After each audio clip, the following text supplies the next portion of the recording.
พระภิกษุสงฆ์สามเณรทุกตนทุกองค์ขอสวัสดีพี่น้องท่านผู้ฟังพ่อน้อยพ่อหนานพ่ออุ้ยแม่อุ้ยที่รับฟังรายการจากสถานีวิทยุกระจายเสียงพระพุทธศาสนาแห่งชาติและสังคมขึ้นเพื่อการศึกษาพระพุทธศาสนาและวัฒนธรรม FM 104.50 เมกะเฮิรตซ์จากวัดไฟหินวัดไฟหินตั้งอยู่หลังมหาวิทยาลัยเชียงใหม่ตำบลสุเทพอำเภอเมืองจังหวัดเชียงใหม่และก็ขอกราบขอบพระคุณท่านผู้อำนวยการสถานีวิทยุล้านนาเชียงใหม่หรือสถานีวิทยุ CM77 ที่ได้นำเอาเสียงรายการนี้เผยแพร่สู่พี่น้องท่านผู้ฟังแถมสถานีหนึ่งพร้อมกันนี้ก็ขอกราบขอบพระคุณท่านผู้อำนวยการสถานีวิทยุวัดป่าแดงหลวงมหาวิหารซึ่งได้นำเอาเสียงรายการนี้เผยแพร่สู่พี่น้องท่านผู้ฟังแถมสถานีหนึ่งพี่น้องท่านผู้ฟังสามารถรับฟังรายการของพ่อหลวงตั้งแต่เวลา 4 โมงไปจนถึง 6 โมงแมลงพร้อมกันถึง 3 สถานีก็เงียบหายไปเหมือนพี่น้องท่านผู้ฟังบ่ได้มาปะ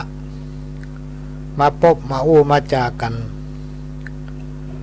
กึดเติงหาพี่น้องท่านผู้ฟังถึงวัน บางคนปกก่ายฟังรายการบานาน กูก่ายกำเดียวมากำเดียวย่างซ้ำเตือนตั้งใจเปิดวิทยุฟังเงียบหายเสียจ้อย ไม่ได้ฟังสักคำการงานนักหลายพี่น้องท่านฟังสัปะลากขว้างไม่ได้สักอันสุขภาพนั่นก็เหมือนกันกำเดียวก็ดีกำเดียวก็ให้ละวุ่นละวายตั้งแต่อายุย่างเข้าสู่วัยเท่า เนาะวัยรุ่นหมดไปสู่วัยคนเท่าใจติจริงปลวงสว่างนี่ข้าได้อายุหมอก19เนี่ยแต่หูตาแข้งขาบ่เอาตัวทำละ วันนี้ก็มาปากับพี่น้องท่านผู้ฟังวันปกติเป็นประจำทุกวันเสาร์ตั้งแต่เวลานี้เป็นต้นไปจนถึง 6 โมงแมลงก็มันเป็นรายการที่ชาวบ้านมาจัดพี่น้องท่านผู้ฟังแล้วมาเล่าอู้ถึงประสบการณ์ที่ได้ปฏิบัติที่ได้ไปเรียนรู้ที่ได้ไปประชุมที่ได้ไปสัมมนาที่ทำมาก็มาเล่าอู้สู่กันฟังเป็นการแลกเปลี่ยนเรียนรู้ก็เป็นรายการสาระที่จริงชื่อเปิ้นสารธรรมกรรมเก่าแล้วก็ประหลวงกันนำเอาสาระสัปปะน้อยอันปันเรื่องมาเล่าหู้สู่กันฟังเป็นการเผยแพร่ส่วนมากก็จะนำเอาข้อศีลธรรมมาเล่าหู้สู่กันฟังซึ่งเป็นข้อศีลธรรมที่ตัวเองนำปฏิบัติแล้วก็หันว่าถ้าไผ่ปฏิบัติได้เนี่ยมันดี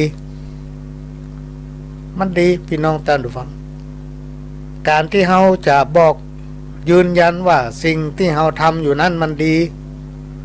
ได้กี่เปอร์เซ็นต์นั้นเราจะต้องปฏิบัติต้องทำมาก่อนแล้วก็มาอู้ฟังแต่ถ้ามันทำแล้วบัดสำเร็จเนี่ยพระหลวงก็บอกบัดต้องเนี่ยมันเสียเวลา มันเสียเวลาอันไหนที่มันเราทำมาแล้วเราหันคนอื่นเพิ่นทำมาแล้วมันมีประโยชน์บัดทำมือเสียเวลาบัดเสียอย่างสักอย่างแล้วมีชีวิตมีกำลังใจที่ดีมีการดำเนินชีวิตถูกต้องคือเดินไปตามหนทางไผ่หนทางมันกรรมโบราณคนเฒ่าตะกอนที่เปิ้นบอกว่าห้อมหนูไต ห ห้อมในเตียวอันเนี้ยพี่น้องท่านผู้ฟังมันเป็นความจริงน่ะมันเป็นความจริงที่เปิ้นเอามาเปรียบเทียบเป็นกรรมเก่าโบราณว่าไว้สืบตามกันมา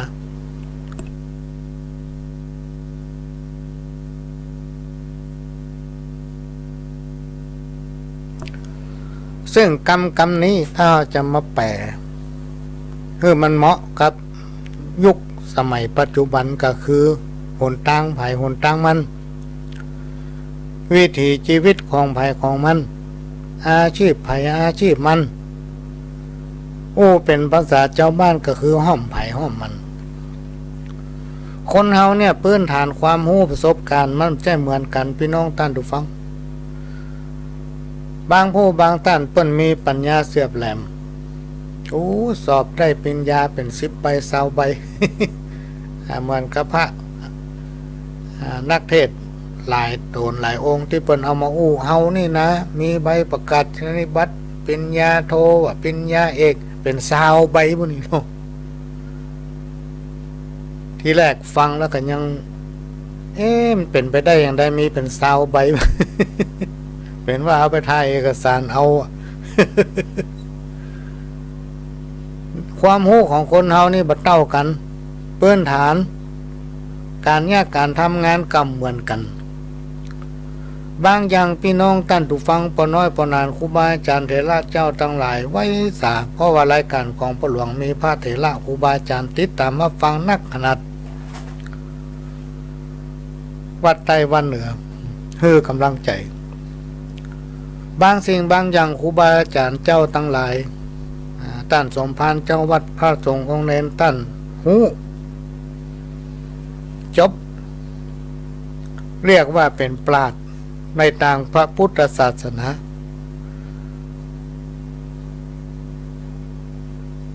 และบางสิ่งบางอย่างต้านก็บ่ฮู้นะต้านก็บ่ฮู้เพราะฉะนั้นที่คนโบราณเปิ้นว่าไว้ห้อมหนูก็ไตห้อมในก็เตียวก็คือต่างไผต่างมันเพราะว่าคนเท่านั้นมีความรู้ความเข้าใจมีทัศนคติวิสัยนี่มาเหมือนกันแตกต่างกันไปบางอย่างเฮาฮู้เปิ้นบ่ฮู้บางอย่างที่เปิ้นฮู้กันเฮาบ่ฮู้ ก็มีหลายอย่างหลายอันพี่น้องท่านผู้ฟังความจริงเป็นสิ่งบ่ตายนะความจริงเป็นสิ่งบ่ตายความจริงนี่จริงบ่พ้น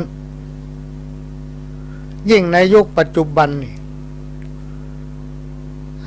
ระเบียบวินัยการปฏิบัติ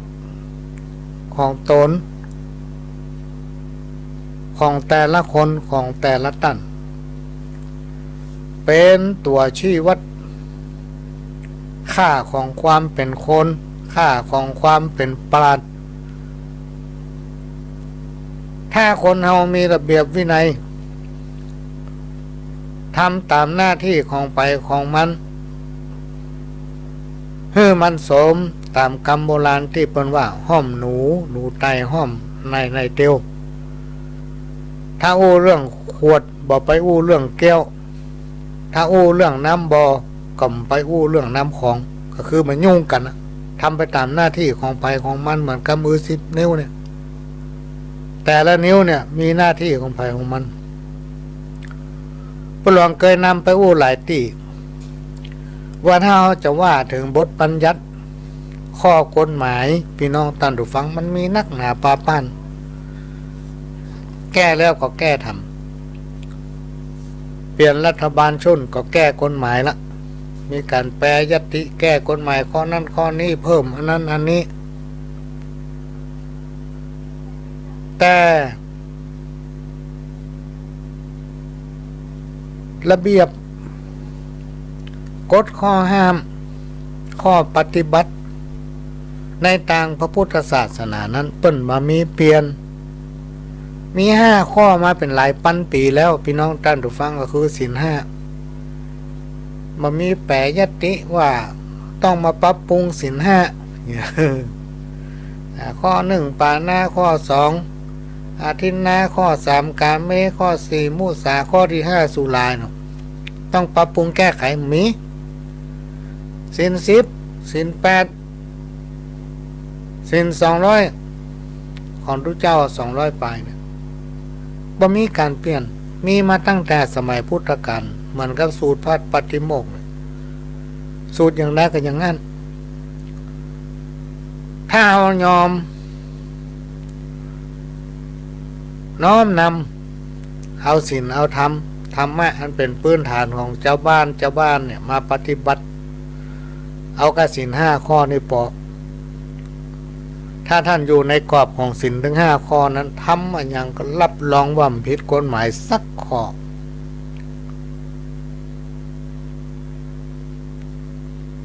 เนี่ยพี่น้องท่านดูฟังคนเฮาที่มันขาดระเบียบวินัยหรือว่ามันมีระเบียบในการอยู่ร่วมกันในสังคมนะมีการอิจฉาริษยามีการทะเลาะเบาะแว้งมีการทำร้ายซึ่งกันและกันเพราะจิตใจบ่เข้าถึงศีลถึงธรรมนั่นเอง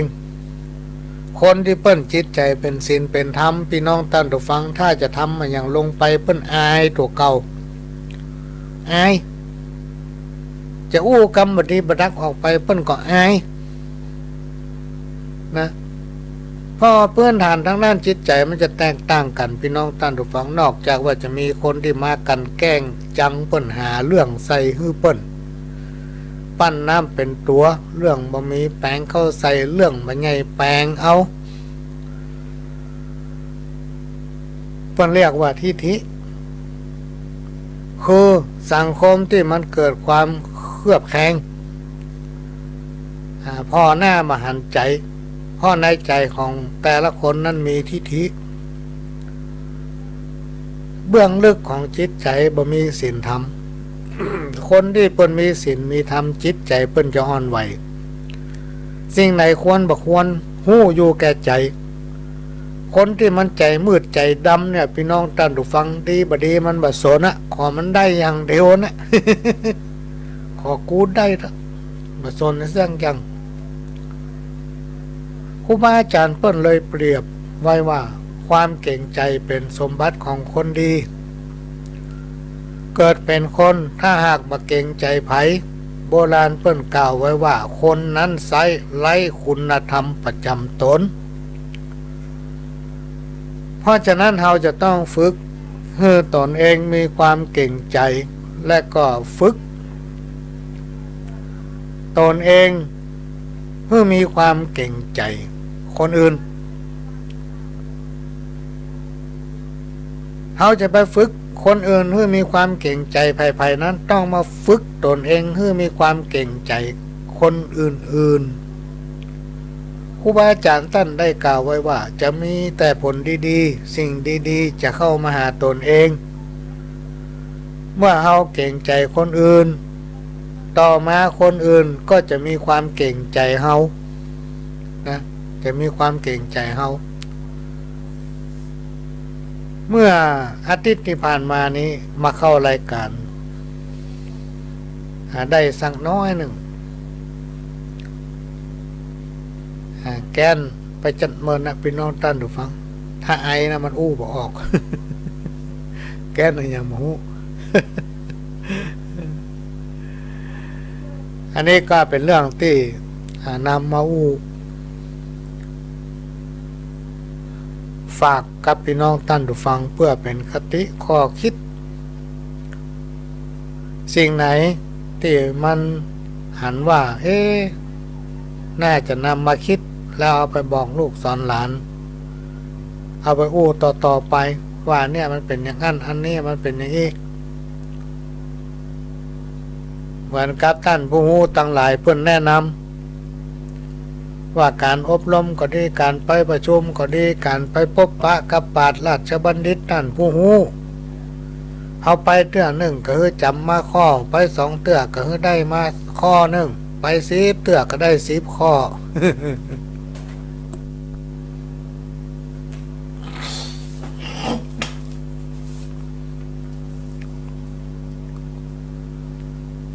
แล้วก็นำเอาสิ่งนั้นมาปฏิบัติถ้าเขาไปไหนเขาก็มูพี่น้องท่านฟังบ่เกิดการเรียนรู้บอกว่าเขาจะไปตั้งเหนือตั้งใต้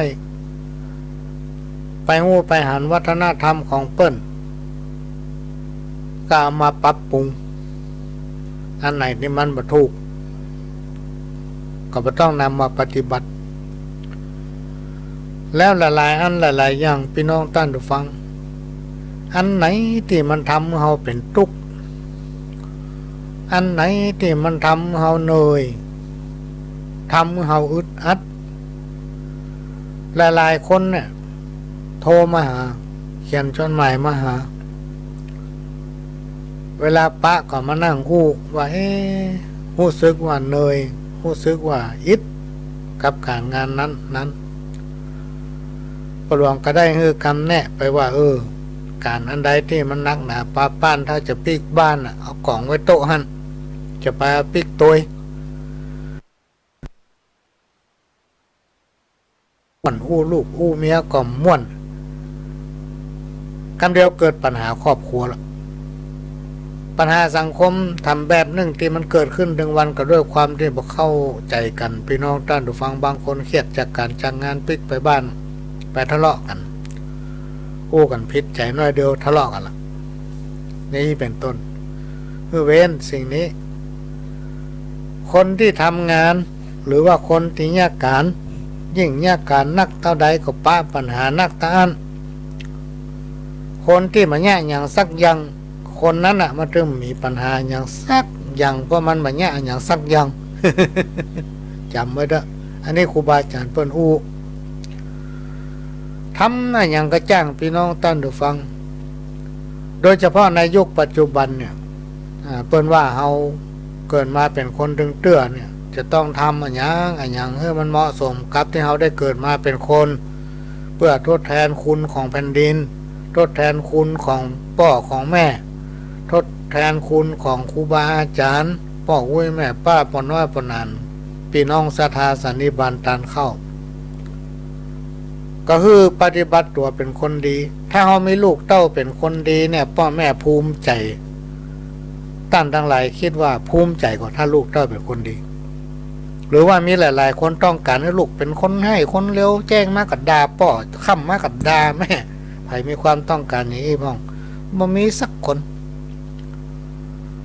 เพราะนั้นการที่เขาจะให้สังคมอยู่กันม่วนสังคมอยู่กันยังมีระเบียบมีความฮักความสามัคคีก็ต้องเริ่มจากตัวเองครอบครัวของตัวเก่าเมื่อเขาทำไปแล้วมันยังอย่างเก่าปล่อยมัน เหมือนกับพี่น้องเจ้าเขาว่าโอ้หมู่คนเมืองนี่ใจดำหมู่คนทั้งลุ่มทั้งล่างเนี่ยใจดำมีพี่น้องเจ้าเขาเนี่ยว่าใจดำเพราะอย่างหมู่เฮาเนี่ยอยู่บนดอยเฮาแปลงหนทางมาหาหมู่สูตั้งลุ่มตั้งล่างแล้วหมู่สูตั้งลุ่มตั้งล่างเนี่ยมาแปลงหนทางไปหาเฮานี่โลมันนึกไกวมันถูกแต่เป็นแปลงหนทางแปลงจิตแปลงใจมาหาเฮาละแต่เฮาแปลงหนทางแปลงจิตแปลงใจมาหาเปิ้นถึงวันนี้พี่น้องเจ้าเขานี่ประสบความสำเร็จหลายๆด้านอย่างแต่ว่าได้หันในเฟซในหนังสือพิมพ์มีพี่น้องเจ้ามงหลายท่านได้ประสบความสำเร็จลูกจบปริญญาเอกได้เป็นด็อกเตอร์นำเอาความรู้ความสามารถมาพัฒนาชุมชนของพี่น้องเจ้ามงน่าเลื่อมใสอันนี้เป็นพี่น้องเจ้าเขานะพี่น้องท่านฟังให้สังเกตดูความสมัครสมานสามัคคีความอยู่แบบพี่แบบน้องวัฒนธรรมหีบห้อยจารีตประเพณีของพี่น้องบนดอยนั้นเปิ้นยึดมั่นอยู่ห่างเฮาเนี่ยถ้าเฮาบ่ช่วยกันพี่น้องท่านผู้ฟังหีบห้อยประเพณีของเฮาจะแปรจะเปลี่ยนและจะมีอันอื่นเข้ามาแทนที่เฮาจะไปฮื้อสิ่งต่างหลายที่กล่าวมานี้ล่มสลายในยุคของเฮารักษาไว้สืบ ลูกสืบหลานสืบเหลนต่อไปขณะนี้พี่น้องท่านผู้ฟังกำลังรับฟังรายการสารธรรมกรรมเก่าสาระสปะร้อยอันปันเรื่องจากสถานีวิทยุกระจายเสียงพระพุทธศาสนาแห่งชาติและสังคมขึ้นเพื่อการศึกษาพระพุทธศาสนาและวัฒนธรรม FM 104.50 เมกะเฮิรตซ์วัดฝ่ายหินและก็ได้ห้ามเมตตาจากท่านผู้อำนวยการสถานีวิทยุ CM77 หรือสถานีวิทยุล้านนาเชียงใหม่ได้อนุเคราะห์เมตตานำเอาเสียงรายการนี้เผยแผ่สู่พี่น้องท่านผู้ฟังทำทางหนึ่งและก็ได้รับอนุเคราะห์เมตตาจ้างหลวงพ่อท่านผู้อำนวยการสถานีวิทยุวัดประแดงมหาวิหารแถมสถานีหนึ่งนำเอาเสียงรายการนี้ออกเผยแผ่สู่พี่น้องท่านผู้ฟังรายการนี้เป็นรายการออนไลน์ไปทั่วโลกพี่น้องสามารถฟังทางเฟซทางไลน์ได้มีปัญหาอย่างก็ถามเข้าไปทางไลน์ทางเฟซได้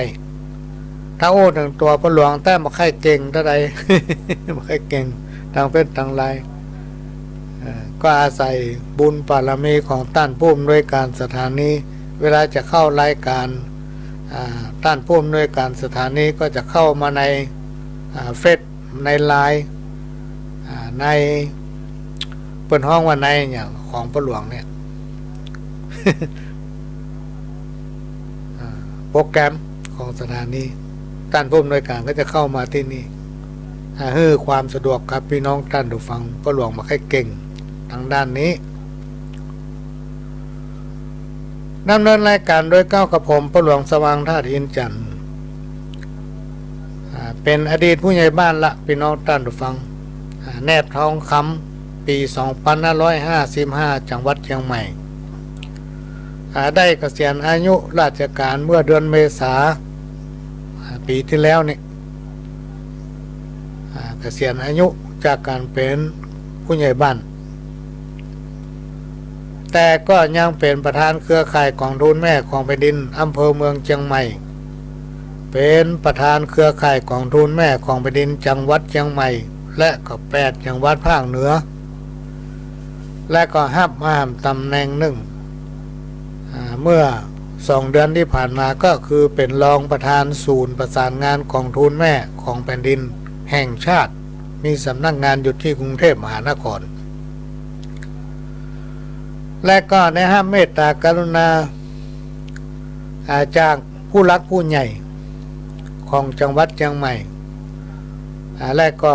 กรุงเทพมหานครได้พิจารณาเลือกสรรเอาพระหลวงสว่างธาตุอินจันทร์ไปเป็นที่ปรึกษาผู้ตรวจราชการภาคประชาชนด้านสังคมของจังหวัดเชียงใหม่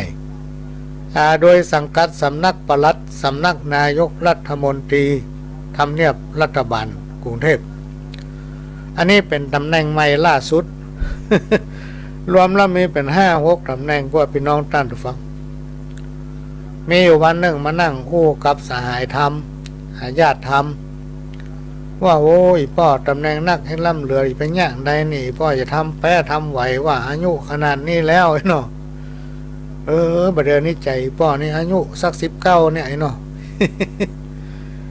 ก็คิดว่าตั้งใจละพี่น้องท่านผู้ฟังขอถวายชีวิตให้กับแผ่นดินเหมือนกับจัดรายการออกรายการวิทยุเนี่ยเพราะว่าเปิ้นฮื้อเวลามาเพื่อนำเอาประสบการณ์ชีวิตนำเอาประสบการณ์ที่ได้ไปเรียนรู้ยังหมู่บ้านที่พัฒนาหมู่บ้านที่เข้มแข็งก็ดีที่ยังบ่เข้มแข็งเตื้อก็ดีที่เราจะพัฒนาให้มันเข้มแข็งเป็นหมู่บ้านต้นแบบแล้วมันสำเร็จอย่างไรก็จะมาเล่าอู้สู่กันฟังก็เกิดไว้ต้องทำรายการเนี้ยเอาไปจนตายพวก บ่ต้องใกล้เนอะพี่น้องท่านผู้ฟังเพราะว่าประหลวงจะจัดรายการไปจนตายเพราะถ้าตายแล้วก็ไม่ได้จัดละเหมือนกับตำแหน่งต่างๆเนี่ยพี่น้องท่านผู้ฟังไปฮะนะทำไปจนวันที่เขาทำบัดได้ก้อยไปบายว่าทำบัดได้เอวังก็มีโดยประกาศนีถ้าทำได้ก็จะเป็นเขาทำไปเลย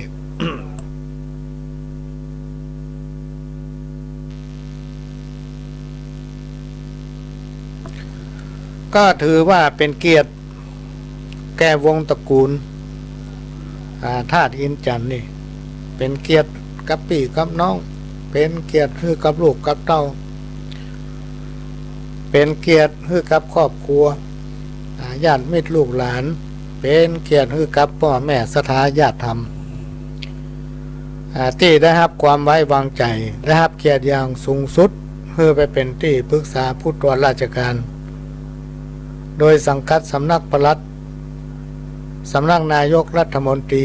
ที่ทำเนียบรัฐบาลถือว่าเป็นเกียรติอย่างสูงสุดแก่วงตระกูลของพ่อหลวงเป็นเกียรติสูงสุดแก่ครอบครัวสมกับที่เฮาได้เกิดมาเป็นคนแม้นว่าเฮาบ่มีปริญญาเอกปริญญาโทแต่ทางด้านความสามารถความคิดความอ่านนี่รับรองว่าบ่น้อยไผพี่น้องท่านผู้ฟัง เนี่ยได้สปะเสียอย่างเดียวว่าห้องเพลงบ่จ้างไผจะเอาเงินมาให้เป็นหมื่นเป็นแสนขอห้องเพลงนี่ฟังสักเพลงในห้องถึงบ่จ้างพี่น้องท่านผู้ฟัง เลขาของพ่อหลวงกรรมการเครือข่ายจังหวัดนี่เป็นเจ๊กพ่อหลวงตีสังกำแพงเป็นเจ๊กเนาะแล้วมาได้เมียคนเมืองก็มาเป็นผู้ใหญ่บ้านเวลาไปหั่นไปนี่เพิ่นเจิญประธานเครือข่ายประธานภาคเหนือไปกรุงเทพเนี่ยร้องเพลง สักเพลงอย่างห้องก็ห้องเพลงหนึ่งสักวรรคหนึ่งก็ได้เนาะมันเป็นสังคมอย่างหนึ่งพี่น้องท่านผู้ฟังเอาห้องบัดจ้างห้องเพลงนี้ตึงห้องบัดจ้างพี่น้องท่านผู้ฟังแต่ถ้าเทศทำนี่บักการไผ่เนอะเทศทำนี่ได้ทุกผูกบักการไผ่สักคน เอาไปได้นะฮะเทศทำก็ได้หรอกก็ว่ามันไปเข้าบรรยากาศจะได้เนาะงานอย่างนี้มาเทศทำลำคาญกันเลยเอาไปหลวงตีห้องเพลงเจ๊กเขาฟังเหี้ยเนาะ อันนี้ก็เป็นเรื่องที่นำมาเล่าสู่กันฟังพี่น้องท่านฟัง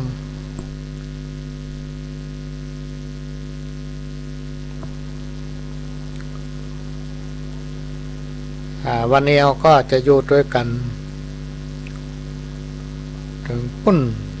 6 โมงแมลงไปที่บ่ได้ยากกินข้าวแรงจะไปกาดปาลีกับไปก่อนปิ๊กมาฟังกระตันอยู่เพราะว่ามันจบ6 โมงก่อนหลายผู้หลายตันโหวันนี้พ่อหลวงสว่างมาออกรายการเลยเฮ้ย บ่ไปกาดปาลีมันยากกินเนี่ยว่านั่งฟังเขาเหี้ยคำเดียวลูกมาเดือดยากการปิ๊กมาอยากกินข้าว อีแม่ก็ไปเมาฟังวิทยุเหี้ยนี่หรออันพ่อหลวงนี่มันเป็นไผที่ไหนตั้งได้ถึงมาย่าง จับสะซ้ำคนโทรมาหาประเด็นนี้ผมขับรถมาถึงดอยขุนตาลพนาพ่อหลวงนี่หรอผมเปิดฟังพ่อหลวงตั้งแต่ขวงสิงพุ่นนะผมจะขึ้นดอยขุนตาลแล้วพ่อหลวงยังมันย่างเตื้อบ่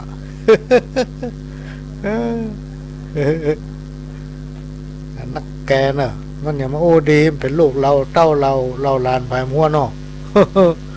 ก็มันเป็นรายการที่เพิ่นให้พี่น้องท่านผู้ฟังเฮาจะเอาอันอื่นมาก็มาเข้าท่าเพิ่นให้ประสบการณ์ตัวเก่าบางคนก็บอกมันต้องกับเรื่องของมันนั่นน่ะก็เนี่ยใดมันน่ะรายการที่เพิ่นมาให้เรื่องตัวเก่า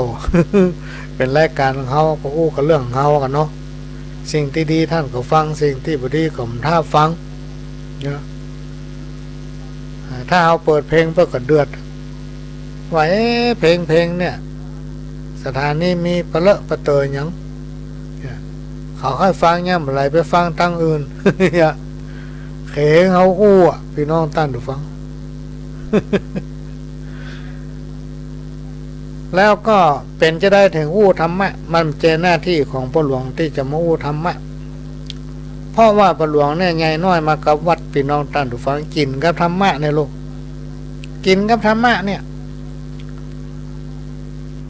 เวลาไปหั่นไปนี่พี่น้องตั้นดูฟังไปบ้านศพก็ดีไปงานทำบุญหาคนตายก็ดีวันนั้นนี่ไปสันปะตองเนี่ยบ้านกิวแลมีแม่หลวงเปิ่นไปเป็นสมาชิกหมู่บ้านต้นกล้าของทุนแม่ของแผ่นดินพอเปิ้นรับพระราชทานเงินขวัญถุงกองทุนแม่ของแผ่นดินเปิ้นก็เป็นประธานหมู่บ้านกองทุนแม่ของแผ่นดินลูกเปิ้นประสบอุบัติเหตุถึงแก่มรณกรรมก็ไปแสดงความเสียใจนะคือกำลังใจเปิ้นว่าการเกิดและก็ตายมันเป็นธรรมดาเอาวงฤทธิ์เอาอย่างไปกันไปคือร่วมกับสำนักงานพัฒนาชุมชนของจังหวัดเชียงใหม่ร่วมกับสำนักงานพัฒนาชุมชนของอำเภอสันปะตองเปิ้นก็ทำอาหารหลายอย่างมาเตรียมเพื่อการต้อนรับเต็มโต๊ะพร้อมกับพ่อหลวงผู้ใหญ่บ้านป่อกำนันหัวหน้าหมวดหัวหน้าคุ้มคณะกรรมการหมู่บ้านก็ได้มาร่วมกันเพื่อการต้อนรับโอ้ประทับใจโอ้ถึงเวลากินข้าวพ่อหลวงเปิ้นจะกินว่าหายเนาะคือว่าเปิ้นถือว่าพ่อหลวงนั้นเป็นผู้ที่ในนามบัตรของพ่อหลวงจะบอกว่ารับปรึกษาพิธีกรรมตั้งล้านนาเรียกว่าจะสืบชะตาบ้านก็จะถอนก็จะแปลงสตวงทรงข้อทรงแทนทรงโจนจะขึ้นผู้จ้าเต้าตั้งสี่กรรมใจขึ้นมันขึ้นมาได้เนาะ กลางมันน้อยขึ้นมันจะล่มซ้ำคนปลองขอไปขึ้นเต้าทั้งสี่ให้กรรมเตอกูไปขึ้นได้เนาะถ้าไปขึ้นกุ้มไปลูกกูขึ้นมาได้ ถ้าไปลาธนาไปโอกาสนี่พอฟังปลองไปกินข้าวบ้านศพว่าหายเนาะโอ้กินไก่แม่ใหญ่น้อยกับศพโลปนอปนานซ้ำตีเพิ่มจะกินข้าวบ้านศพนะโอ้ก็เป็นตู้เจ้าเป็นผ้าเป็นเน้นถ้ามีบ้านศพมันไปได้กินอย่างละวะเนาะถึงวันเนี่ยก็ส่งองค์เน้นพ่ออาจารย์แกว่าได้กินอย่างตั้งหลายเราเนี่ยก็ย้อนบ้านศพโมโหถ้าเปิ้นประทานขังเข้าหาคนตายไม่ได้กินอย่างละวะพี่น้องท่านผู้ฟังแม่งก็ เพราะนั้นพระหลวงก็จะคล้องไปทางธรรมะเนี่ยพี่น้องท่านผู้ฟังคล้องไปทางธรรมะเนี่ยอยู่ในจิตในใจอยู่ตลอดเวลาไผว่าอย่างเขาชอบบอกว่าอย่างคือไผแล้วไผก็ชอบว่าเขาติ๊ก เพราะเขาแบบชอบว่าคือไผไงเขาก็ว่าเขาติ๊กเขาก็ถือว่าตบมือข้างเดียวมันตึงบะดังมันจะว่าอย่างใดมันว่าแล้วมันม่วนใจมันได้เล่าขวัญปลวงสว่างแล้วมันกินข้าวล้ำมันนอนรับทำเมื่อมันอ้วนท้นสมบูรณ์ป้นจากโลคาพญาติกับปวยมันเล่าไปเถอะก็เฮาได้บุญ เพราะทำเมื่อมันสบายใจลงอย่างนี้เป็นต้น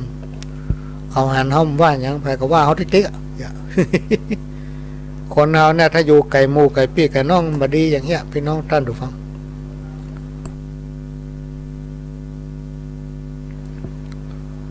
ธรรมะอันเป็นคำสั่งสอนขององค์พระสัมมาสัมพุทธเจ้าในทางพระพุทธศาสนานั้น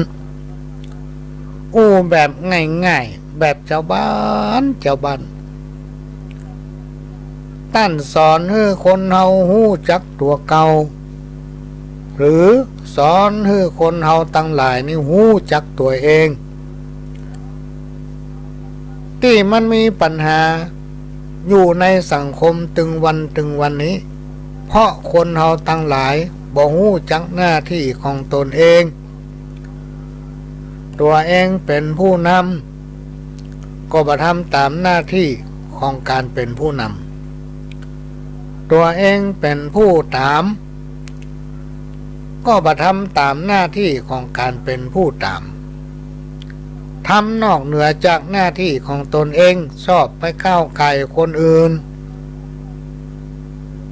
ชอบไปเบียดเบียนไปว่าคนนั้นกระทบคนนี้ไปแคะคนนั้นคุยคนนี้เป็นคนเลี่ยมคนแหลมคนลวกคนอวดสลาดคิดว่ากูเนี่ยถึงลวกหรือเปิ้นถึงมดบ้านนี้เมื่อเฮาทุกคนเข้าใจในหน้าที่ของตนเองและก็ตั้งสติไว้ให้พร้อมมั่นคงบ่หวั่นไหวชีวิตของคนเฮาทุกคนต่างก็จะหนีบ่พ้นเรื่องสุขเรื่องทุกข์พี่น้องท่านผู้ฟังเรื่องโชคดีจงให้รวมไปถึงปัญหา108ถ้าเราเข้าใจในหน้าที่ของตนในการพัฒนาของตนแล้วอยู่อย่างมีสติสังคมก็จะอยู่ม่วนอันใดที่บ่ดีว่าจะไปว่าอันใดที่บ่ใช่เรื่องของเฮาก็จะไปอู้โดยเฉพาะกรรมที่ว่าปึดก่อนหาจักเข็บเนี่ยพี่น้องท่านผู้ฟังหลายคนชอบแต่ชอบปึดก่อนหาจักเข็บก็คือเอากรรมเก่ามาอู้กรรมที่มันล่วงแล้วไปเป็นหลาย10 ปีละอันใดที่มันจะผิดหัวกันเนี่ยเอามาอู้จ้องตากันไปก็จ้องตากันไปหมู่คนนั้นหมู่คนนี้บ่คิดถึงว่าประเมินตัวเองก็ต้องตายคนอื่นๆก็ต้องตายเพราะว่าคนเราเกิดมาก็ต้องตายเหมือนกันทั้งหมดไปที่ไหนก็ต้องปะกันจะไปเอาอย่างมันแน่นอนกับชีวิตของคนเฮากั้นบ่เขาก็เฮาภัยจะตายก้อนภัยหมูกันเนี่ยมาฮักสมัครสมานเอากันเป็นพี่เป็นน้องเอากันเป็นเพื่อนบ้านทำความสมัครสมานสามัคคีช่วยกันลุมลำตุ้มตั้มเพื่อมาอยู่เย็นเป็นสุขเฮียบดีกะเพราะว่าชีวิตของคนเฮาทุกคนมาถึง100ถ้าเฮาบ่ได้ทำบุญร่วมกันมาเรื่องอย่างชาตินี้จะได้เกิดมาปะมาพบกันเปิ้นฮื้อโอกาสวาสนาฮื้อตีนฮื้อมือฮื้อหูฮื้อตาฮื้อส่วนสัมผัสทุกอย่างในตัวตนของแต่ละคนสมบูรณ์แบบแต่ยังกลับทำตนเองบ่ฮื้อเกิดประโยชน์เป็นประโยชน์กับสังคมพี่น้องท่านผู้ฟังคนแบบนี้ถ้าตายไปยมบาลไงพิจารณาเอาไปไว้หม้อไหนดี หลายคนนะเพิ่นโอ้ฟังว่าพระหลวงคนหมู่นี้นะเพิ่นก็ไม่ได้บอกว่าคนหมู่ไหนเวลามันตายไปนะยมบาลยังบ่ฮู้ว่าจะไปไว้ไหนนะพระหลวงจะฮับได้บ่ได้ยังบ่ฮู้เตื้อว่าดุ ขนาดตายไป จะโยมบาลยังบอกฮู้ว่าจะไปไว้ไหนเตื้อนุบันทึกไว้ในสมุดหนังหมาน่ะ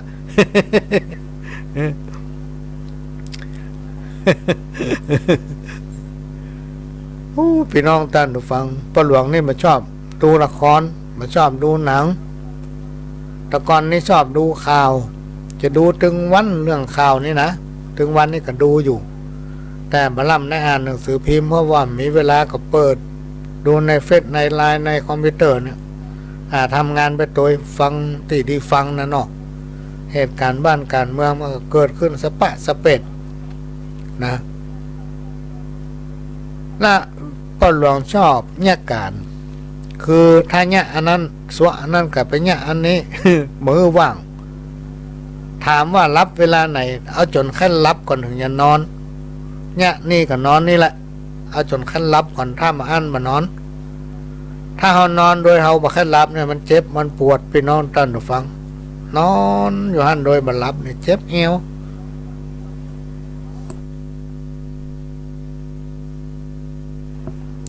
กันสแกนทางซ้ายก็เจ็บข้างซ้ายสแกนข้างขวาก็เจ็บข้างขวาก็เลยเนี่ยการเนี่ยนั่นจำนั่นเนี่ยนั่นจำนั่น จนถึงเขาขั้นรับแต่เอาถึงนอนแล้วก็รับไปเลย สิ่งหนึ่ง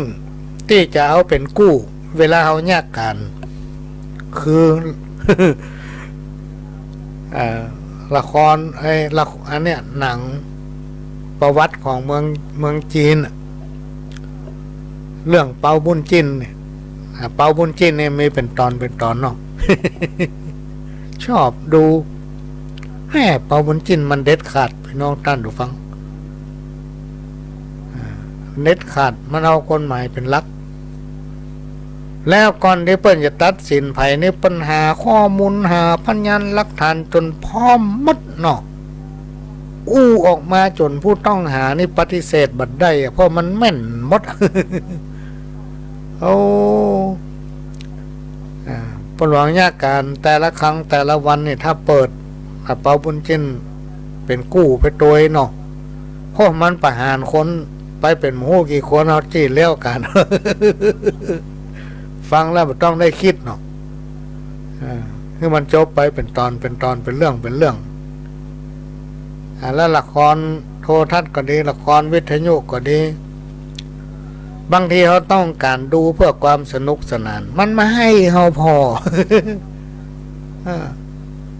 ลองพอทั้งเรื่องไหนก็จ้างด้วยให้เขาพอแสดงพฤติกรรมที่บดีเขาหัน เนี่ยปหลวงจะแนะนำละอ่อนขอบต้องดูเนอะมันเป็นสิ่งที่บดีลองพออย่างตั้งที่มันเกิดขึ้น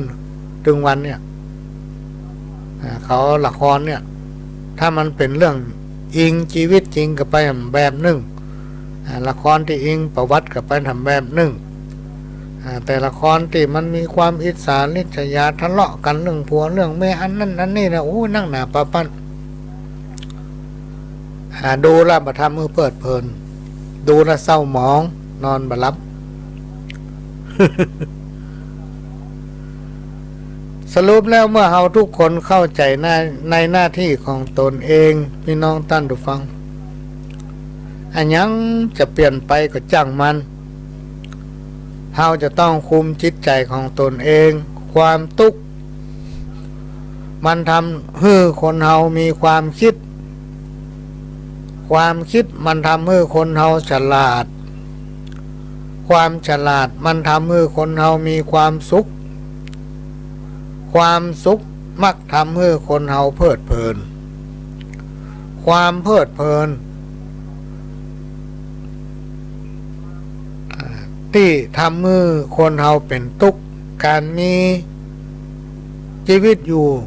ร่วมกันในสังคมชุมชนหมู่บ้านการอยู่รวมกันหลายๆคนต่างคนก็ต่างความคิดในหมู่บ้านสังคมชุมชนของเขานั้นย่อมจึงมีทั้งคนดีและก็คนบดีอยู่ร่วมกันฆ่ากันไปสังคมชุมชนหมู่บ้านจะอยู่ร่มเย็นเป็นสุขนั้นคนเฮาทุกคนจะต้องมีส่วนร่วมในการพัฒนาตนเองถ้าคนเฮาทุกคนต่างคนต่างก็ทำตามหน้าที่ของตนเองมีการพัฒนาตนเองวันไหนถ้าทำผิดพลาดเผลอทำในสิ่งที่บ่ถูกต้องบ่ดีบ่ถูกใจไผทำวันก็คือแก้ไขการที่คนเฮาหรือว่าจะเฮือเปิ้นคนอื่นทำมาอย่างเฮือมันถูกใจเฮาทุกอย่างย่อมเป็นไปบ่ได้แม้กระทั่งตัวของเฮาเองเนี่ยอย่างจะเฮือเหมือนใจคนอื่นก็ย่อมเป็นไปบ่ได้เหมือนกันบางทียังบ่ถูกใจตัวเก่าเลย บางทียังเอาแน่นอนกับใจตัวเองบ่ได้คิดว่าจะไปทางนั้นแต่ไปสักกรรมไปทางอื่นเหรอบางทีอย่างแม่โอ้ยนึกว่าแมลงวันนี้จะเก็บผักมานึ่งจะตำน้ำพริกนี่เนาะมาตำสักกรรมเนี่ยจอประกาศเหี้ย เนี่ยมันเปลี่ยนแปลงได้ตลอดเวลาสังคมชุมชนหมู่บ้านจะอยู่เย็นเป็นสุขได้นั้นก็จำเป็นที่เราต้องจะ จะต้องมีคุณธรรมโดยยึดเอาธรรมะเป็นหลักนักแน่นในเมตตาบ่ต้องไปอิจฉาคนอื่นจะไปฝ่าฝืนกฎสังคมที่ไหนที่เปิ้นบอกว่าบดีจะไปเนี่ยจะไปทำ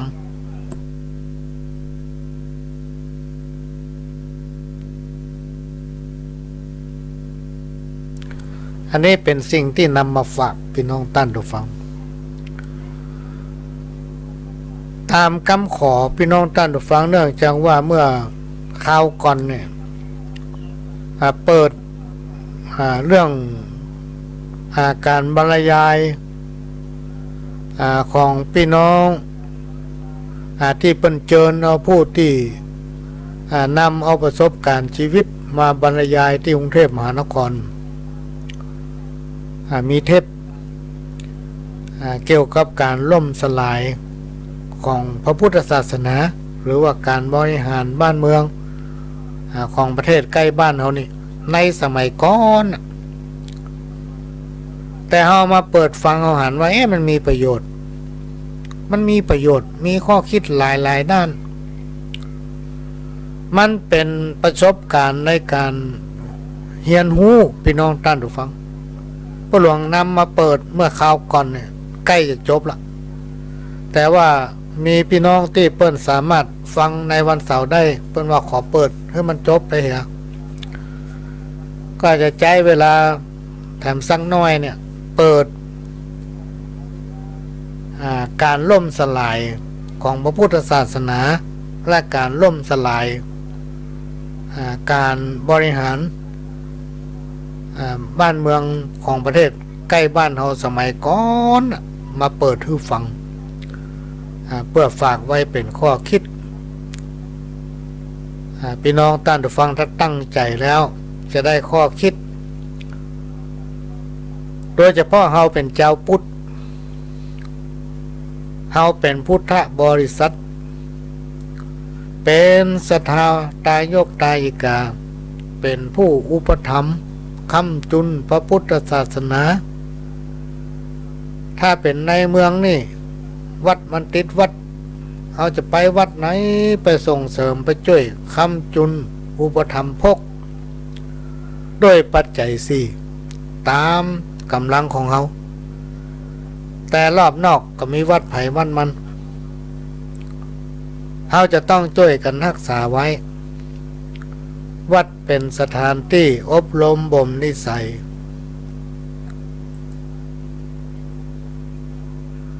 วัดคือแหล่งร่วมประสานสมานมิตรวัดเป็นแหล่งรวมจิตผลิตกุศลวัดคือแหล่งศึกษาของพี่น้องศรัทธาประชาชนเราทุกคนร่วมมนัดช่วยกันพัฒนาวัดจะดีเพราะบ้านหนุนทำบุญช่วยบ้านจะสวยเพราะวัดเสริมเพิ่มราศีวัดก้าวถูกบ้านก้าวตามงามชีวีบ้านจึงดีวัดจึงเด่นเป็นมงคลเนี่ยพี่น้องท่านผู้ฟัง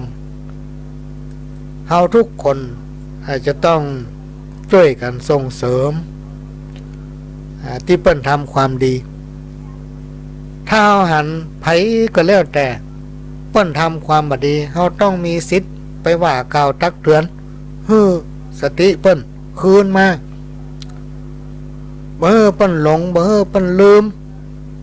บางคนเหลิงบารมีตัวเก่านะพี่น้องท่านผู้ฟังลืมตัวลืมตนเราจะต้องไปเตือนไปบอกในฐานะที่เราเป็นพุทธบริษัทถ้าเราไปเตือนไปบอกข่าวที่มันเกิดขึ้นในสังคมยุคปัจจุบันเนี่ยนักหนาป้าป้านพี่น้องท่านผู้ฟังยับตุเจ้าตีหันยับพระสงฆ์ตีนี่ตึงดีตึงบดีมีหันหมดบางทีเราดูแล้วเรื่องนี้มันน่าจะมาดังทั่วบ้านทั่วเมืองน่าจะอภัยกันได้ก็ยับเปิ้นแล้วพระสงฆ์องค์เจ้าในยุคปัจจุบันนี่ก็มาบวชแก่ไปนัก เพราะอย่างเพราะเขาต้องการจะเผยแพร่พระพุทธศาสนาด้วยการบวชภาคฤดูร้อนเนี่ยบวชแล้วบ่ซึกเมื่อบ่ซึกก็บ่ศึกษาพระธรรมวินัยบ่ฮู้ถึงแก่นแท้ว่าธรรมะมันคือหยังการปฏิบัติตนของการเป็นพระสงฆ์องค์เจ้าเปิ้นปฏิบัติกันอย่างใดนะมันถึงมีข้อบกพร่องในการครองวัดปฏิบัติธรรมก็มีเรื่องมีราวเกิดขึ้นตลอดช่วยกันเป็นหูเป็นตาพี่น้องท่านฟังนี้เพื่อป้องกันไว้บ่ให้มันเสื่อมไปจากใจของคนบางตนบางองค์เปิ้นลืมตัวเขาก็บอกเปิ้นถ้าเขาบอกเปิ้นเขาเมาเก่งใจก็เดี๋ยวมีปัญหาในวันข้างหน้า และมันเสื่อมในใจเขาทำเขาม่วนใจอย่างพระหลวงเคยเป็นพระเนี่ยพี่น้องท่านฟังเคยเป็นทุเจ้าหันเปิ้นเงียบทุเจ้าเขาม่วนใจลกผู้เจ้าเป็นที่ไหว้สักการะแม้แต่ละอ่อนเนี่ยถ้าไปบวชเป็นเนนเป็นที่ไหว้ที่สาของคนทั้งหลายลูกเป็นคนที่เปิ้นเคารพสักการะเป็นคนที่เปิ้นกินเป็นตาลเป็นคนที่นำตาลให้เจ้าบ้านแต่มีข่าวพอดีออกมาเขาก็ม่วนใจอันนี้เป็นอย่างที่เกิดสิ่งที่จะเกิดขึ้นเพราะนั้นเราต้องช่วยกันพี่น้องท่านผู้ฟังสิ่งที่มันบดีคือบดีสิ่งที่มันดีก็คือดีอันนี้ฝากไว้ฝากกับพี่น้องท่านผู้ฟังไว้ก็จะเปิดการแตกแยกการแบ่งฝักแบ่งฝ่ายการล่มสลายของพุทธศาสนาในประเทศใกล้บ้านมันเป็นอย่างไรพี่น้องท่านผู้ฟังได้ฟังตั้งใจฟังเนอะก็ใช้เวลาสักคำหนึ่งเชิญรับฟังครับผมได้พยายามหาทุนหารอนส่งพระลาวนี่มาเรียนในเมืองไทยนี่60 รูปเฉพาะส่วนตัวผมนะครับให้ทุนให้รอนมาเรียน60 รูปครับ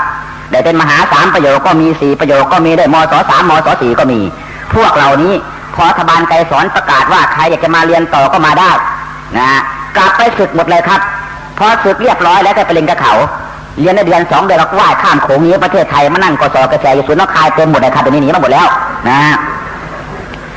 ทีนี้กับพระหนุ่มน้อยก็ศึกบ้างบางแห่งบางวัดสมภารท่านจริงสามารถแนะนำพระเนนให้ศึกษาเล่าเรียนในธรรมวินัยได้ไม่ยอมศึกมันจะมาบอกนี่พ่อเนนไอ้ที่แปลหนังสือในศรัทธานว่าพระเจ้าตดาวิหารันโตประทับโยเชตาในประเทศตะวันเนี่ยพ่อเนนศึกไปจะไปทำงานที่เมืองสาวัตถียังไงศึกไปเรียนอะไรครูนี่ไม่ดีหรือเนนน้อยก็ศึกบ้างทีนี้เอาแล้วเหลือใครเหลือหลวงพ่อหลวงตาหลวงพ่อหลวงตานี่มาจากไหนก็คือเจ้าคุณและพระครูแต่เก่าแล้วแหละเขาถอดตำแหน่งแล้วก็เป็นหลวงพ่อหลวงตาเลยเหลือเท่านี้มันก็บอกว่าพระเดชพระคุณครับระบบการปกครองใหม่นี้คนที่ออกแรงงานเท่านั้นถึงมีกินไม่ได้ออกแรงงานแล้วห้ามไม่ให้กินมันก็จัดงานให้ทำครับอยู่ที่ผมอยู่นั่นมันไม่จัดโดยตรงหรอกครับแต่มันทำวิธีการแบบบีบรัดครับคือมันทำอย่างนี้มันเอากระดาษแผ่นหนึ่งมาแล้วก็ในกระดาษนั้นจะมีเลขเรียงลำดับมาว่าในวัดนี้รายงานผลผลิตผลของการผลิตแต่ละวัดครับ1นะผักกี่กิโลรายงานประจำเดือนนะครับผลผลิตที่ได้มันสับปะหลังกี่กิโลอาหารประเภทโปรตีนกี่กิโลนะครับต้องรายงานเขาครับผมเองได้ปลูกข้าว3 ไร่นะครับเพื่อรายงานเขาเลยนะครับแต่ผมไม่ได้ไถนานะครับผมมาจอบขุดเอาครับถ้าไม่ทำงานไม่ให้กินเนี่ยแบบนี้เราก็ต้องทำครับอาจารย์ผมเองเนี่ยท่านได้มหา3 ประโยชน์จากประเทศไทยอายุ83 ปีครับท่านเก่งจากสารที่เก่งองค์นี้เก่งสามารถสารตะกร้าในประตักน้ำได้ครับความละเอียดถึงขนาดนี้มันก็บอกว่าอาจารย์ก็มีฝีมืออยู่แล้วอาจารย์สารหมวกสารตะกร้าเนี่ยนะเอาไปขายให้องค์การปสลองค์การปสลนะก็องค์การพุทธศาสนิกสัมพันธ์แห่งโลกมีมหาคำตันเป็นประธานเดี๋ยวนี้มหาคำตันศึกแล้วนะศึกตั้งแต่เดือนพฤศจิกายนปีที่แล้วนี่เองอาจารย์ท่านก็บอกว่าถ้าปูสารหมวกสารตะกร้าแจกประชาชนธรรมดาเนี่ยปูสารแน่ๆแต่ให้ปูสารหมวกสารตะกร้าตัวแรกเข้าสารกินเนี่ยปูไม่สารเด็ดขาดตายเป็นตายนะว่าอย่างเงี้ยท่านก็เลยเข้าไปในห้องไปนั่งกุ้มใจตายไปเรียบร้อยครับตายแล้วองค์นั้นนะครับและอีกองค์หนึ่งคืออาจารย์เจ้าคณะอำเภอพลวงศ์อันนี้เป็นเจ้าคณะอำเภอหนุ่มครับและที่วัดของท่านนั่นน่ะมันมีต้นกล้วยเยอะครับและก็มีกระบุกเยอะและก็มีบอลก็เยอะอาหารหมูมันเยอะครับมันก็ว่าเอาหมูมาเลี้ยงทีนี้ก็ดีมันกันก็จูงหมูเข้าไปวัดท่าน20 ตัวให้ท่านเลี้ยง นะท่านเห็นหมู20 ตัวกลุ้มใจเลยขึ้นบนเพดานเอาประคตเอวในข้างหนึ่งก็ผูกคอตัวเองอีกข้างหนึ่งก็ผูกบนเพดานแล้วก็โดดลงมาก็เลยตายไงแก่ครับก็เผากันไปเรียบร้อยนี่มันเป็นอย่างนี้แหละครับที่ประเทศลาวผมไม่ได้บังคับให้ศึกหรอกครับแต่มันจะศึกไปโดยอัตโนมัติแบบนี้ครับธรรมดาพระเจ้าพระสงฆ์ของเรานี่ไปไหนมาไหนก็ไม่โยมศรัทธาเขามองเรานี่เลือกสัตว์เลือกสายตาที่เลื่อมใสนะยิ่งบวชนานอย่างพระเดชพระคุณนี่ญาติโยมเห็นโอ้โหบุญมากเหลือเกินอยากกราบอยากไหว้แต่ก่อนมันเป็นอย่างนั้นครับแต่ในปัจจุบันเนี่ยนะครับเราเดินผ่านมันมองเราแบบนี้เลยครับไอ้นี่ตัวขูดรีดไอ้ตัวชิบหายก่อห้อยสังคมมันจะมองแบบนี้นะครับดูไว้เลยท่านมันมองเราแบบนี้ก็สึกก็ดีกว่ามันก็เลยสึกไปเขาไม่บังคับหรอกครับและการบวชเนี่ยเขาก็ไม่ได้ห้ามครับแต่จะเอาผ้าที่ไหนมาบวชปัจจุบันในผ้าลาวและผ้าสบงขาดกระลุ่มหมดเลยนะครับไม่มีนะครับเวลาไปขออนุญาตบวชนี่เราไปขอจากนั้นผู้ใหญ่บ้านก็บอกว่าแล้วแต่ขันเพิ่งเด้อขั้นเทิงนักวันนายอำเภอครับขั้นสูงวันเถอะได้หนังสือแล้วไปหาขั้นเทิงหานายอำเภอก็บอกว่าแล้วแต่ขันลุงเพิ่นเด้อมาแล้วแต่กันนั้นผู้ใหญ่บ้านครับตกลงกลับมาแล้วแต่โน่นแล้วแต่เลยไม่ต้องบวชเลยครับนี่งั้นเป็นอย่างนี้กระผมก็เห็นสภาพอย่างนี้แล้วกระผมก็นึกไม่พอใจว่าทำไมต้องเป็นอย่างนี้กระผมเองเคยเป็นทหารไปเรียนเวียดนาม2 ครั้งดักจึงหน1หัวบินหน1นะท่านโวเหรียญเกียบผู้เป็นอาจารย์สอนก็ดีท่านโหจิมินก็ดีก็สอนไอ้หนูมึงกลับประเทศลาวนี่เห็นพระเห็นเจ้ามึงต้องกลับต้องไหว้ก็สอนกันมาอย่างนี้นะครับพอเสร็จแล้วในปีพศ2597ปีนี้เป็นฟูแตกแล้วครับผมได้รับคำสั่งโยกย้ายจากกองทัพปลดปล่อยประชาชนลาวเข้ามาสู่กองทัพสากลผมก็มาจารกรรมในประเทศไทยมาเป่าแคนขอทานอยู่ที่วาลินยันเนี่ยผมเป่าแคนอย่างนี้นะครับเอาเพลงไหนก็ได้เพราะเดี๋ยวนี้ครับเป็นอันไปได้ครับและตัวผมก็เล็กด้วยนะครับกระมอมก็แนมเป่าแคนได้วันละ1-2 สลึงซื้อลาบซื้อก้อยกินสบายครับและการที่ผมมาขอมาเป่าแคนอยู่วาลินนี่แหละครับผมเป่าทำไมผมจนหรือเปล่าครับผมสืบสภาพกองพลที่6อุบลผมจะตีครับนะหาจุดอ่อนจะเข้าตีแต่ว่าผมคอยฟังแต่คำสั่งว่าจะให้ตีเมื่อไหร่แต่ผมตีพันไปแล้วครับเพราะตีคนหลักจะมีความหมายอะไรครับทหารไทยในขณะนั้นไปเล่นกอล์ฟบ้างอะไรบ้างไปแทนยินเรียกบ้างไม่มีใครอยู่ค่ายเลยครับที่ตั้งปืนใหญ่อยู่ตรงไหนคันกระสุนอยู่ตรงไหนผมรู้หมดนะครับผมก็ฟังคำสั่งคอยว่าเมื่อไหร่มันจะให้ตีสักทีเพราะหน้าที่ทหารเรานี่ทำไมลบแต่มันกุ้มใจนะครับเพราะถ้าลบแล้วมันมีกำลังใจครับการที่ผมมาเป่าแคนขอทานนานๆทำให้ผมเกิดภาพพจน์ซะแล้วครับภาพพจน์ออกมา2 ด้านเลยครับกูเนี่ยมาปลดปล่อยเนี่ยมันจะปลดปล่อยไปทำใหม่กูไปเรียนประเทศเวียดนามก็ดีประเทศจีนก็ดีมันสอนกูว่าประเทศไทยนี่กำลังถูกกดขี่โดยพวกคดีนากำลังถูกขูดรีดโดยพวกนายทุนนะว่าจะสอนมาอย่างนี้ประเทศลาวมีการปลดปล่อยแล้วต่อไปสหายเราทุกคนต้องปลดปล่อยโลกเพื่อให้พ้นแต่ระบบคดีนานายทุนก็ว่าอย่างนี้พอผมมาเป่าแคนขอทานเนี่ยผมก็เห็นนายทหารร้อยโทร้อยเอกมันแต่งเครื่องแบบเดินไปก็เห็นประชาชนก็เดินแต่ก็เดินใครเดินมันไม่ให้ใครขูดรีดใครสักคนเนี่ยไม่เห็นมีถ้าว่านายทุนมันขูดรีดในการซื้อการขายเนี่ยประชาชนไปซื้อขายเนี่ยพอใจซื้อก็ซื้อไม่พอใจซื้อก็หนีไปซื้อร้านใหม่ก็ไม่เห็นมันขูดรีดอยู่ตรงไหนวะนี่วะและชีวิตที่ปลดปล่อยแล้วในประเทศจีนมาเปรียบเทียบกับประเทศไทยในขณะนั้นประชาชนไทยยังไม่ปลดปล่อยแต่ประชาชนไทยมีความเป็นอยู่ดีกินดีมากกว่าประเทศจีนที่ปลดปล่อยแล้วนะเมื่อเป็นอย่างนี้เราจะปฏิวัติไปทำไมต่อสู้ไปทำไมผมจะคิดเลยนะครับแล้วก็มาเปรียบเทียบตัวเองเข้าไปทหารรุ่นเดียวกันฝ่ายทหารใน45 คนฝ่ายการเมือง10 คนเป็น55 คนในปีพศ2491เดินทางไปเรียนเวียดนามปรากฏว่าฝ่ายการเมือง10 คนเหลือ10 คนไม่มีใครตายสักคนส่วนฝ่ายทหาร45 คนเหลือ6 คนกับผมนอกนั้นตายหมดแล้วไอเราเป็นหมาล่าเนี่ยก็นักการเมืองแง่ๆเลยพวกเราเนี่ยทหารเนี่ยก็เหมือนกับหมาล่าเนี่ยผมจะคิดได้เลยนะครับมันเป็นใหญ่เป็นโตเป็นฝ่ายการเมืองยุให้เราลบลูกเดียวแล้วพวกเราก็ตายไปแต่พวกมันไม่ตายสักคนมันจะมาทำไมกูมันโง่นักโง่หนาผมคิดได้แล้วอย่างนี้ผมก็เลยกลับไปบ้านไปบอกแม่ผมบวชเลยให้ผมบวชเถอะแม่ก็โอ้ยยิ่งดีสิลูกก็เลยบวชแล้วก็มาประเทศไทยเลยบวชเป็นเนนแก่ครับอายุ22 ปีเป็นเนนแก่นะครับเสร็จแล้วก็มาประเทศไทยพอมาประเทศไทยแล้วก็มาบวชพระที่ประเทศไทยเนี่ยแล้วผมก็ศึกษาอยู่ประเทศไทย13 ปีครับก็เลยการศึกษาผมกลับประเทศลาวพอผมกลับประเทศลาวแดงเพื่อนเก่าลาวแดงสหายเก่าลาวแดงลูกน้องเก่าจำได้ครับการคืนก็แอบเข้ามาเพื่อกราบปลกมันก็ดีอยู่นี่ครับดีอยู่จังกราบยังว่าอยู่ แต่ในปีพศ 2516 ตั้งรัฐบาลผสมสองฝ่ายขึ้นมาทางฝ่ายซ้ายฝ่ายขวานะครับมาผสมกันยังไม่แพ้ไม่ชนะกันในข่าวนั้นนะครับจากสุภานุวงศ์ก็ดีไกรสอนก็ดีในพลคันไตก็ดีพวกเรานี้8 ค่ำ 15 ค่ำนี่มันเข้าวัดฟังเทศน์แต่เช้ายันเย็นเลยครับทหารลาวแดงทุกคนจะเข้ามาในวัดต้องถอดรองเท้าหมดมันดีจริงๆนะครับกราบพระก็เป็นอาราธนาศีลเป็นอาราธนาเทศน์เป็นหมดทุกอย่างแต่พอมันชนะเด็ดขาดแล้วมันกลับหันหลังให้พระเอาพระไปเลี้ยงหมูไม่เคยทำเป็นทำไมมันถึงทำอย่างนี้ผมจะคิดหนักเลยครับเมื่อผมคิดผมก็พยายามค้นคว้าศึกษาแนวความคิดของผู้นำของคอมมิวนิสต์ทั่วโลกซึ่งแต่ก่อนผมเป็นทหารคอมมิวนิสต์อยู่8 ปีแต่ผมไม่รู้คอมมิวนิสต์ขับไม่รู้มันเป็นยังไงครับไปเรียนเวียดนามผมก็เรียนวิชาฆ่าคนครับไปเรียนประเทศจีนผมก็เรียนวิชาฆ่าคนอย่างเดียวคอมมิวนิสต์ผมไม่รู้ครับเพราะผมไม่มีโอกาสได้ออกไปไหนมาไหนครับไปถึงก็ส่งไปค่ายเรียนแล้วก็เรียนรบลูกเดียวครับยิงแบบนั้นตีแบบนี้ครับปืนชนิดนี้ต้องยิงอย่างนี้ต้องตั้งหน้าปืนแบบนี้ต้องอยู่ในฐานที่อย่างนี้ต้องยิงแบบนี้สอนอย่างนี้ผมไม่รู้คอมมิวนิสต์ไม่รู้ครับแต่พอมาเห็นในประเทศลาวแล้วมันกลับเห็นว่าโอ้คอมมิวนิสต์แท้จริงมันเป็นอย่างนี้แล้วผมก็เลยมาศึกษาแนวความคิดอันผู้นำคอมมิวนิสต์ของคอมมิวนิสต์ทั่วโลกเกี่ยวกับศาสนาครับซึ่งหนังสือฉบับนี้คนทั่วไปเขาไม่ให้อ่านครับนอกจากสมาชิกของพรรคเท่านั้นถึงมีสิทธิ์อ่านผมเองก็เป็นสมาชิกของพรรคผมก็มีสิทธิ์อ่านได้ผมก็เลยมาอ่านมาศึกษานะครับเรื่องแรกผมก็มาศึกษาแนวความคิดของคาร์ลมาร์กซะก่อนคาร์ลมาร์กนั้นเป็นผู้คิดลัทธิคอมมิวนิสต์คนแรกของโลกแต่ว่าคาร์ลมาร์กก่อนจะคิดลัทธิอันนี้ขึ้นได้นั้นคาร์ลมาร์กต้องรับการศึกษาถ่ายทอดมาจาก2 อาจารย์คนหนึ่งคือเฮเกลคนที่2คือฟอยอีบาร์ตเฮเกลได้สอนแก่คาร์ลมาร์กว่าพระเจ้าเป็นสิ่งสมบูรณ์การเปลี่ยนแปลงด้านประวัติศาสตร์นั้นมักจะซ้ำตัวมันเองอยู่เสมอนี้แสดงว่าโลกนี้มีผู้สร้างและเฮเกลก็ได้สอนเกี่ยวกับกฎเกณฑ์ที่เรียกว่าไดอะเลกติกแปลว่ากฎแห่งการขัดแย้งเฮเกลสอนบอกว่าสรรพสิ่งในโลกนี้มีอยู่3 อย่างที่1ได้แก่สิ่งที่มีอยู่อย่างที่2สิ่งที่มีอยู่จะเคลื่อนที่ต่อไปได้ต่อในการขัดแย้งอย่างที่3เมื่อมีการขัดแย้งจะต้องเปลี่ยนแปลงแปลรูปใดรูปหนึ่งอย่างแน่นอนแต่เฮเกลสอนมาทางจิตใจ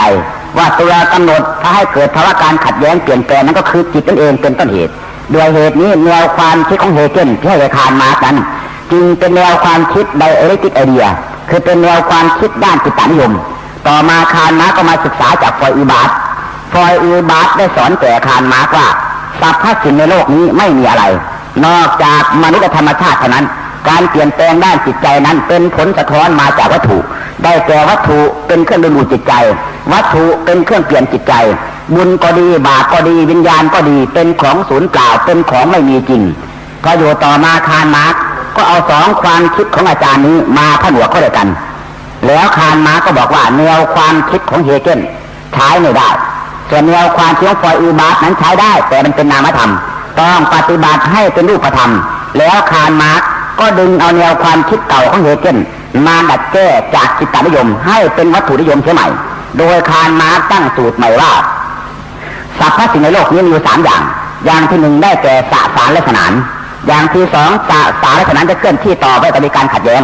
อย่างที่3เมื่อมีการขัดแย้งต้องเปลี่ยนแปลงไปรูปใดรูปหนึ่งอย่างแน่นอนแล้วคาร์ลมาร์กเอาแนวความคิดอันนี้มาดัดแก้ประวัติศาสตร์ให้เป็นประวัติศาสตร์วัตถุนิยม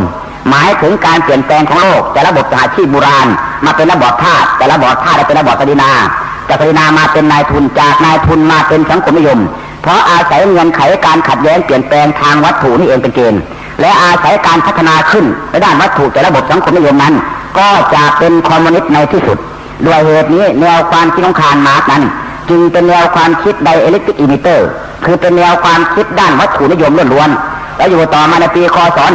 1853คาร์ลมาร์กได้ประกาศใน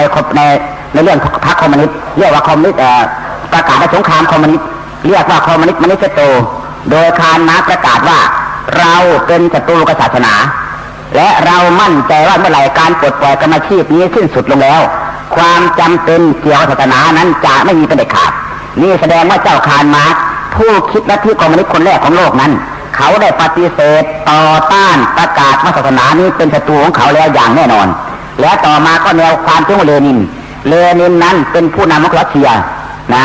ชื่อจริงๆไม่ใช่ชื่อเลนินหรอกครับชื่อวละเดนิสวอลนอฟหรือเลนินได้ให้ข้อคิดเกี่ยวกับศาสนาเลยว่าคนที่จะนับถือพระเจ้า หรือคนที่จะสร้างพระเจ้าหรือคนที่คิดจะนับถือพระเจ้าหรือคนที่คิดจะสร้างพระเจ้าก็คือคนที่ตีราคาตัวเองให้มีราคาต่ำที่สุดทั้งนี้เพราะมนุษย์นั้นโดยธรรมชาติแล้วมันต้องการอิสระภาพแต่การที่มันเอาจิตใจไปผูกพันไว้กับบุญกับบาปผูกพันไว้กับพระเจ้านั่นแหละคือความสูญสิ้นอิสระภาพไปในตัวของมนุษย์นี่แสดงว่าท่านเลนินก็ปฏิเสธศาสนาแล้วและต่อมาแนวความคิดของเหมาเจ๋อตุงหรือเมาเซตุงท่านเหมาเจ๋อตุงหรือท่านเมาเซตุงได้ให้ข้อคิดเกี่ยวกับศาสนาไว้ว่าศาสนาคิดเป็นของจักรวรรดินิยมลัทธิกงจือแต่แก่ลัทธิบูชาเทพเจ้าของชาวจีนบูชาวิญญาณบรรพบุรุษของชาวจีนเป็นลัทธิที่รับใช้คดีนายทุนพระพุทธศาสนานั้นเป็นยาเสพติดนี่แสดงว่าท่านประธานเหมาก็ไม่นับถือศาสนาเหมือนกันแล้วเมื่อเขาเหล่านี้ไม่นับถือศาสนาแล้วเขาทำลายศาสนาโดยวิธีใดเราศึกษารายละเอียดได้จากรัฐธรรมนูญปกครองประเทศแต่ละประเทศเพราะรัฐธรรมนูญนั้นก็คือโครงสร้างของสังคมแต่ละประเทศนั่นเองจีนแดงนั้นมีรัฐธรรมนูญปกครองประเทศอยู่30มาตราในมาตรา28ได้บอกไว้ว่าประชาชนจีนมีสิทธิ์ที่จะไม่นับถือศาสนาและวิพากษ์วิจารณ์ศาสนาได้นี่แสดงว่ารัฐบาลจีนแดงในคณะนั้นเขาไม่ยอมคุ้มครองศาสนาและนอกจากแล้วยังปล่อยขบวนการและกาดทำลายศาสนาได้อีกด้วยโดยเหตุที่ในประเทศจีนนั้นจึงไม่มีแล้วศาสนานักการเมืองก็ดีนักพิมพ์ก็ดีพอไปประเทศจีนเขาเอาพระเก้มาให้ดูกลับมาโมเมศาสนายังอยู่วัดยังอยู่ผมยังเห็นข้าเห็นเจ้าอยู่นะจริงครับนี่ผมก็ไปมาแล้วผมก็กราบพระเก้มาแล้วนะครับที่มณฑลอยู่นานเนี่ยผมไปเขาก็เอาผ้ามาต้อนรับครับอายุประมาณ60 ปีเศษแล้วนะครับผมก็กราบพอเห็นว่าท่านอาวุโสกว่าก็กราบบังเอิญที่มณฑลหูนานนี้เป็นคนไทยเผ่าไตพูดภาษาไทยอย่างพวกเรานี่ได้ครับล่ามมันก็หนีพอล่ามนี้ก็คุยกันผมก็เลยถามถึงข้อวัดปฏิบัติระหว่างพระจีนกับพระลาวเนี่ยจะมีข้อวัดปฏิบัติเหมือนกันไหมผมก็ถามเกี่ยวกับศีลนี่แหละครับถามเรื่องศีล227ข้อของพระข้อเดียวก็ไม่รู้เลยครับไม่รู้สักข้อเลยผมก็มานึกพระจีนเนี่ยเขาไม่ถือศีล227เขาถือศีล10หรือเปล่าเนี่ยก็ถามศีล10อีกเขาก็ไม่รู้อีกผมก็มานึกมันไม่ถือศีล10เนี่ยบางทีเขาเป็นฝ่ายมหายานเขาอาจจะถือกรรมบท10ก็ถามกรรมบท10ข้อเดียวก็ไม่รู้ผมก็มานึกพระอะไรนี่ศีล227ก็ไม่รู้ศีล10ก็ไม่รู้กรรมบท10ก็ไม่รู้ศีล5มันจะรู้หรือเปล่าเนี่ยผมก็ลองถามศีล5ข้อเดียวก็ไม่รู้ผมปรงตกเลยครับพระหุงพระหาอะไรศีล5ก็ไม่รู้บูนิกาพระเจเข้าไปจะแล้ววันนี้นะครับไม่มีศาสนาผมเชื่อเลยครับไม่มีนะไม่มีเด็ดขาดเลยถึงรัสเซียนั้นมีรัฐธรรมนูญปกครองประเทศอยู่172มาตราครับในมาตรา52ได้บอกไว้ว่าเพื่อให้มโนธรรมแก่มวลชนเราต้องแยกศาสนาออกจากรัฐแยกศาสนาจากโรงเรียนหมายความว่ารัฐบาลนั้นไม่ต้องคุ้มครองศาสนาในโรงเรียนไม่มีการสอนศาสนาแต่มีการสอนลัทธิมาร์กเลนินซึ่งเป็น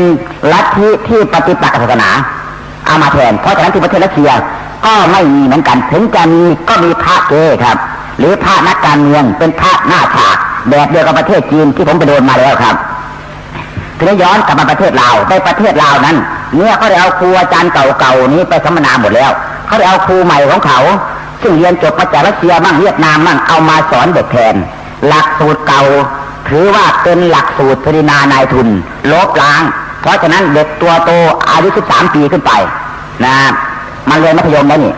ถือว่ามันเรียนมาจากหลักสูตรคดีนายทุนเขาก็เอาไปสัมมนาครับเอาไปออกแรงงานเอาไปเป็นทหารครับและแถวบ้านผมเป็นทหารหมดเลยเด็ก13 ปีเนี่ยเขาตั้งหลักสูตรใหม่ขึ้นมาเด็กตัวเล็กเอามาเรียนชั้นประถมใหม่หลักสูตรใหม่นี้ความรู้เกี่ยวกับศาสนาไม่มีเลยแม้แต่ข้อเดียวเพราะฉะนั้นในประเทศลาวนี้ต่อไปต้องหมดแน่ศาสนาในประเทศลาวในปัจจุบันยังอยู่ประมาณ 5% นะครับแต่ต่อไปต้องหมดแน่ๆครับและวิธีการยึดวัดเป็นยังไงวิธีการยึดวัดนั้นก่อนเราจะรู้เรายึดอย่างไรต้องรู้ก่อนว่าประเทศลาวนั้นแบ่งเป็น2เขตการปกครองนะครับ2เขตการปกครองการปกครองเขตแรกได้แก่เขตยึดครองเก่าเขตยึดครองเก่าหมายความว่าเขตเชียงขวางคงกะลีทางเหนือนี่ลาวแดงยึดครองมานานแล้วครับมีการปลดปล่อยนานแล้วเขาเรียกว่าเขตยึดครองเก่าในเขตเหล่านี้มีการจัดสรรข้อมูลแน่นหนาแล้วมีการครอบคลุมประชาชนได้อย่างแน่นหนาแล้วในเขตเหล่านี้ไม่มีพระแล้วแม้แต่องค์เดียวครับโบสถ์หลังสวยๆเป็นยุ่งข้าวหมดแล้วในปัจจุบันนี้ส่วนในเขตยึดครองใหม่หมายความว่าลาวแดงขึ้นครอบครองใหม่ๆได้ประมาณ4 ปีบัดนี้ในเขตเหล่านี้ได้แก่จะประสาทปากเซสิปันดอนท่าแขกสมัยในเขตเวียงจันทร์หนองกระบาง อันนี้มันใกล้ชายแดนไทยเขาไม่กล้าทำอะไรรุนแรงประกอบทั้งพระเจ้าประสงค์ในเขตนี้มีการปฏิบัติมั่นคงมีญาติโยมนับถือกันเหนียวแน่นเขาไม่กล้าทำอะไรรุนแรงเขาค่อยทำค่อยเป็นค่อยไปโดยวิธีการยุให้สึกบ้างโดยวิธีการออกกฎหมายบีบรัดบ้างสุดท้ายถ้าก็ต้องหมดไปเพราะมันมีแต่สึกบวชไม่มีมันต้องหมดจนได้แหละครับและวิธีการยึดวัดอยู่ในเขตยึดครองใหม่นี้อย่างวัดนี้มีพระ3 องค์นี้ไม่พอสงฆ์ครับมันก็บอกพระเดชพระคุณครับ3 องค์ไม่พอสงฆ์ขอนิมนต์ไปรวมอยู่กับวัดโน้นพระก็หนีจากวัดนี้ไปอยู่กับวัดโน้นแล้ววัดนี้มันก็เอาแล้วบ้านผมในโบสถ์เอาเป็นยุ่งข้าวครับศาลาการประเรียนเอาเป็นที่ประชุมสัมมนาเรียนและที่มาร์กเลนินพอพระมารวมกันอยู่วัดนี้ก็หาเรื่องแกล้งพระไปแล้วกลางคืนมันก็ยิงปืนปองแปงพระก็จำวัดไม่ได้บางแห่งก็ตีกระถางแต่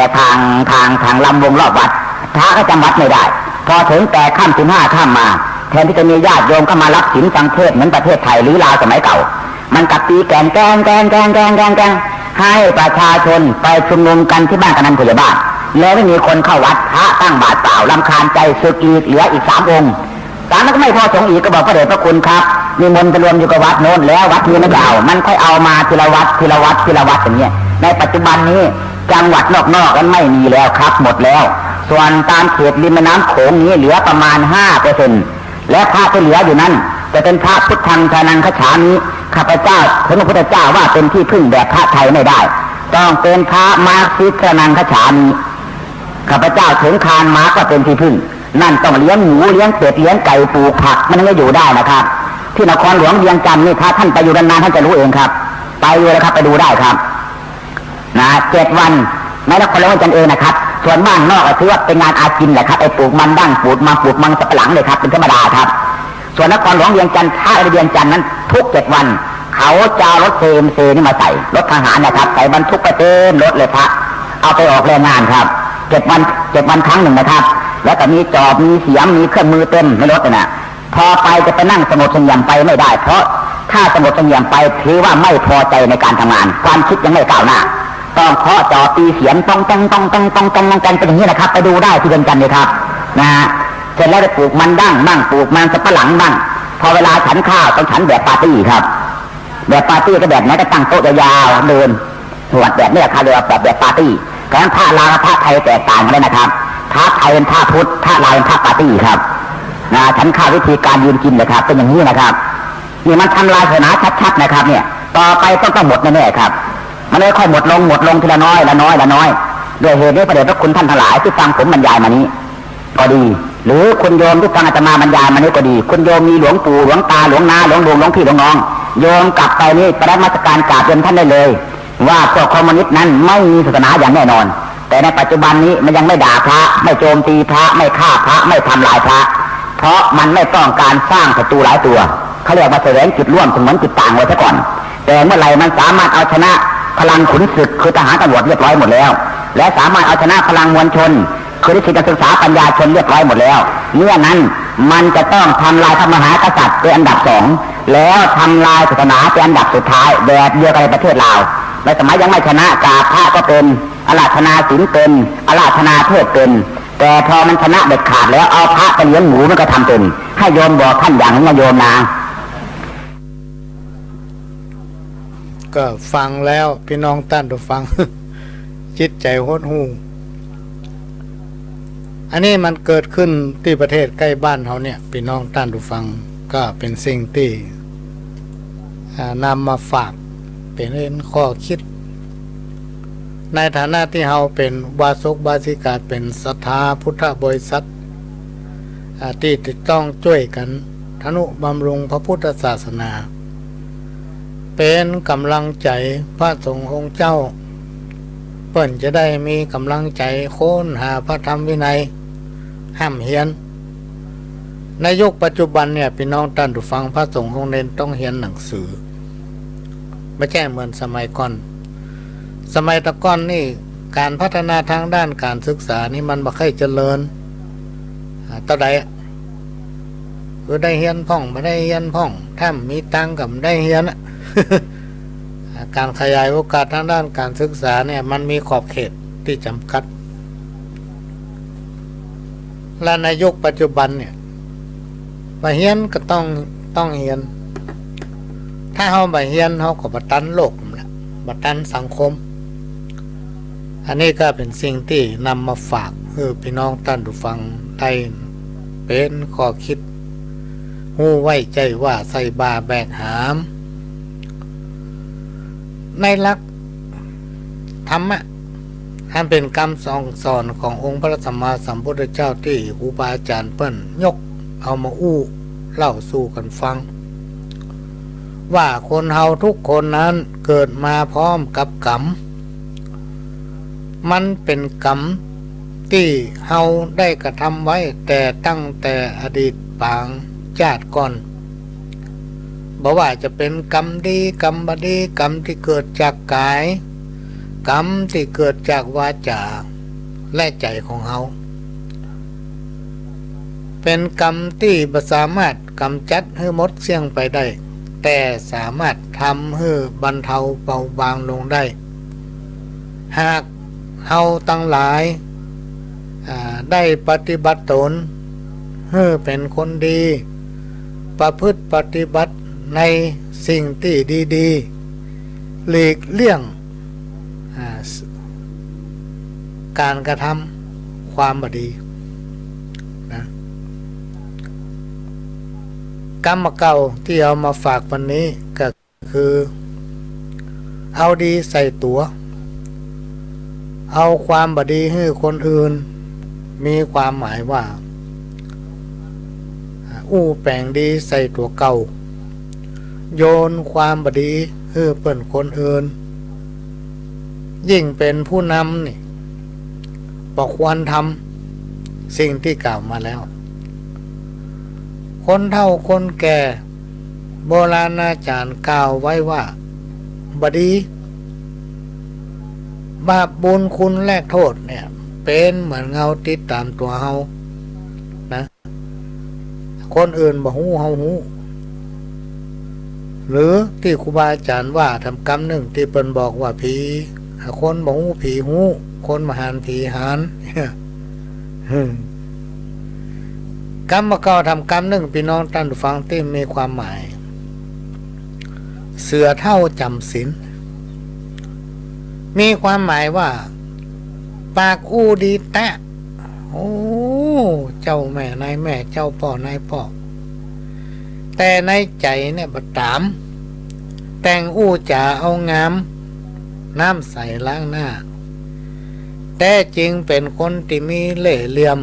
ชอบใจเพทุบายอย่างที่มันล้วนแต่แสวงหาประโยชน์ ใส่ตัวเองเพื่อนห้องว่าคนประเภทเนี้ยเข้าตำราเสือเท่าจำศีล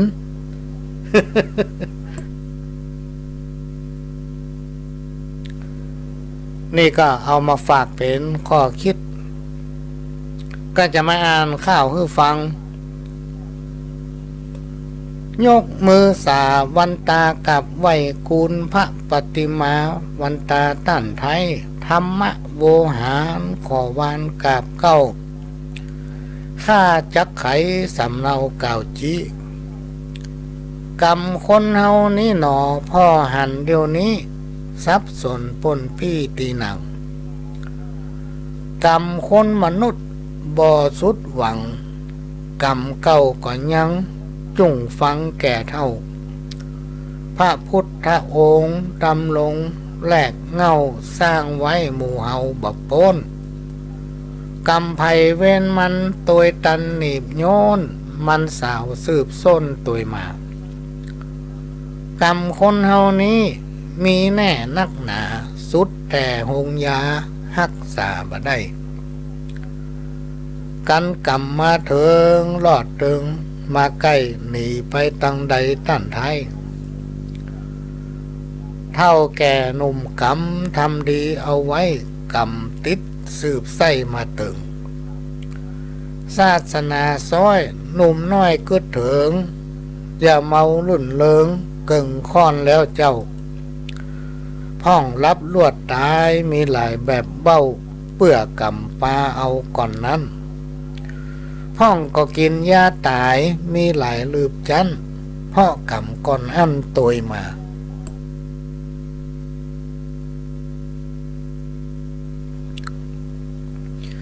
นี่ตึงบะโป้น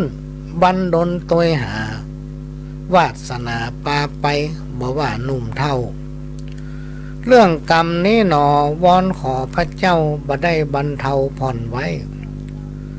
กรรมไผเว้นมันตัวตันไทยนี้ถึงบ่ได้สักหลายฮู้วันเกิดแต่บ่ฮู้วันตายบ่ว่าหญิงใจตั้งหลายนอเจ้าห้องฟ้าผ่าตายหญิงใจแก่เท่ากำลังตัวเอาลากปัด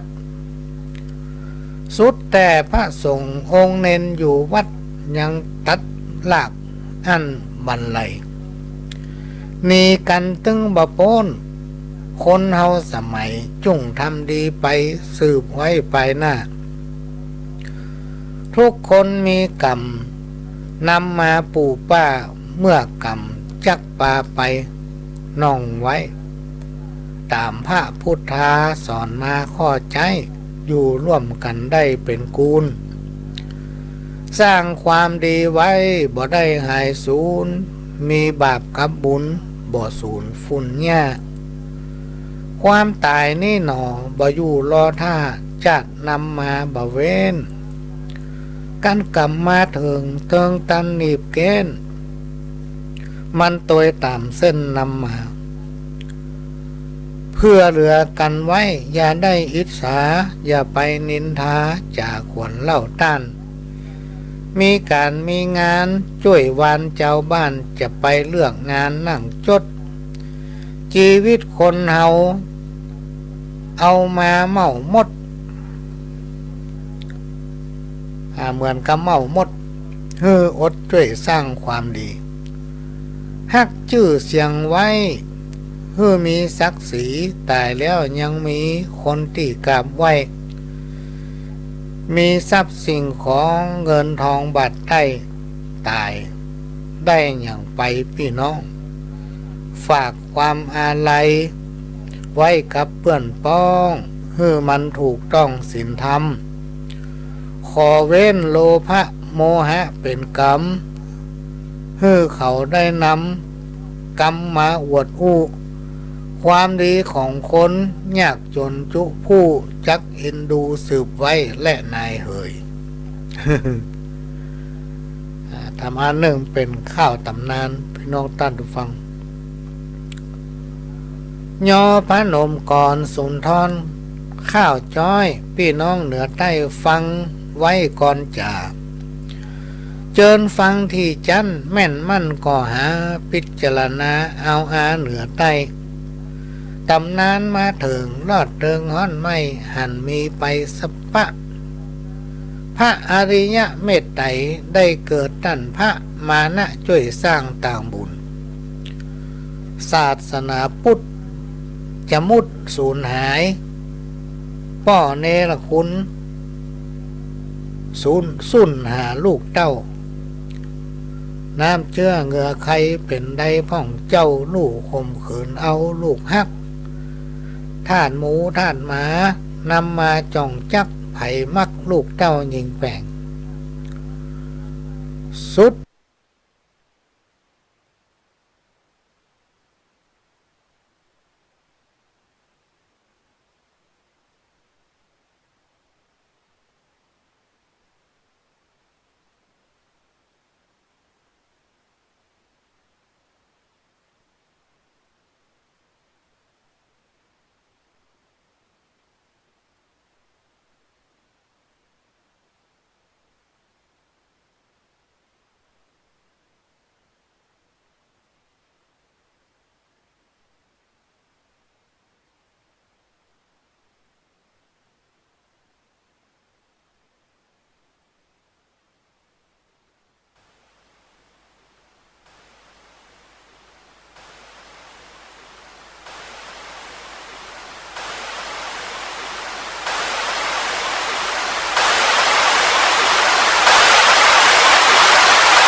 นำมาฝากในวันนี้พี่น้องท่านผู้ฟังนำมาฝากเป็นข้อคิดหู้ไว้ใจว่าเดียวกันน้อ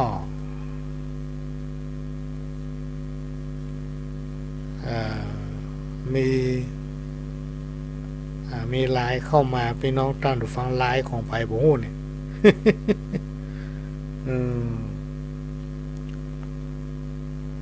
มีไลน์ของไผ่เข้ามาม้วนเนี่ยนะพ่อก่อนไลน์ของไผ่บ่ฮู้เก็บไปก่อนก็แล้วกัน รู้สึกว่าเสียงมันจะไปตอนนี้นะหรือว่าไปละหมูมันมีหลายสถานีบางสถานีอาจจะเสียงขาดไปแต่ทำลายสถานีน่าจะมีเสียงอยู่สถานีของไฟหินมาแล้วเนอะมาละ การกระทำสิ่งใดเพียงเพื่อเอาตัวรอดคนในยุคปัจจุบันเนี่ยคนประเภทนี้มีนักเพราะนั้นก็นำมาฝากเป็นข้อคิดการที่เขามั่วสุมคบกับคนที่มีทิฐิสูงย่อมมีโอกาสเปลี่ยนนิสัยใจคอเป็นคนบดีได้โดยง่ายตรงกันข้ามกับเปิ้นที่เปิ้นมีพื้นฐานจิตใจสูงเมื่อได้ยินได้ฟังเรื่องดีหรือเรื่องบดีเปิ้นย่อมนำไปพิจารณาหากภัยที่อุปนิสัยพื้นฐานทางด้านจิตใจต่ำมันถึงบ่สนพี่น้องท่านฟังเอาขี้ข้างเข้าถูอย่างเดียว แล้วก็กรรมที่ครูบาอาจารย์เพิ่นกล่าวไว้ที่เพิ่นบอกว่าเหนือฟ้ายังมีฟ้าบางทีเขาว่าต้นไม้ต้นนี้สูงละเขาไปทางหน้ายังไปปะต้นนั่นโอ้ต้นตะกี้ว่าสูงแล้วนะต้นนี้ซ้ำสูงแต่ต้นตะกี้เนี่ยมีสปะบางทีเขาคาดไว้ว่าเนี่ยมันดีเลยไปทางหน้าซ้ำปะดีแบบนี้ข้าวทำบนหนึ่งพี่น้องท่านผู้ฟังเกิดมาจ้านนี้อย่างมาตุกโจรละเหเวบนขึ้นเหนือล่องใต้เศร้าหาเงินคำอย่างมายากไว้จะเปียตั้งใดก็ว่างใครได้สาวจีแม่ไม้แม่ห้างมาอยู่เคียงข้างสักคนก็หายากล้ำเพราะความตุกโจรสาวน้อยหน้ามนบ่มีไผพ่อหน้าบ่มีไผพ่อหน้า ในยุคสมัยปัจจุบันเนี่ยมันนึกเป็นอย่างนั้นแตะพี่น้องท่านผู้ฟังเป็นอย่างนั้นแตะถ้าเรามีประโยชน์เขาได้ประโยชน์กับเรา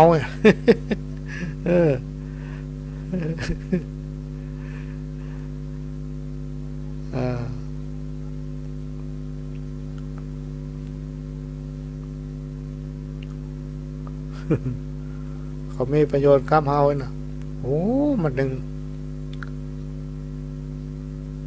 เข้านอนน้ำเนาะสวัสดีนะเขาจนปล่อยข้านโยกมือไว้ถ้ามันมีประโยชน์กับเราหายแซ่บ น้ำย่ำพอมซ้ำ มันเหมือนกับกำข้าวกำมะเกาที่เป็นว่าเนี่ยเกิดมาชาตินี้อย่างมาตุกโจรตุกล้ำเหลือพี่น้องใยเครือมีสักผู้เขาหันเฮาโจรถึงมานั่งอู้ขาดคนอินดูหนุนกำรูปร่างหน้าตาซ้ำมาผังให้ล้ำซ้ำป่ายว่าข้าเขียมงามนั่งในกันแล้วเขาตึงบะถามบ่ห้องกินข้าว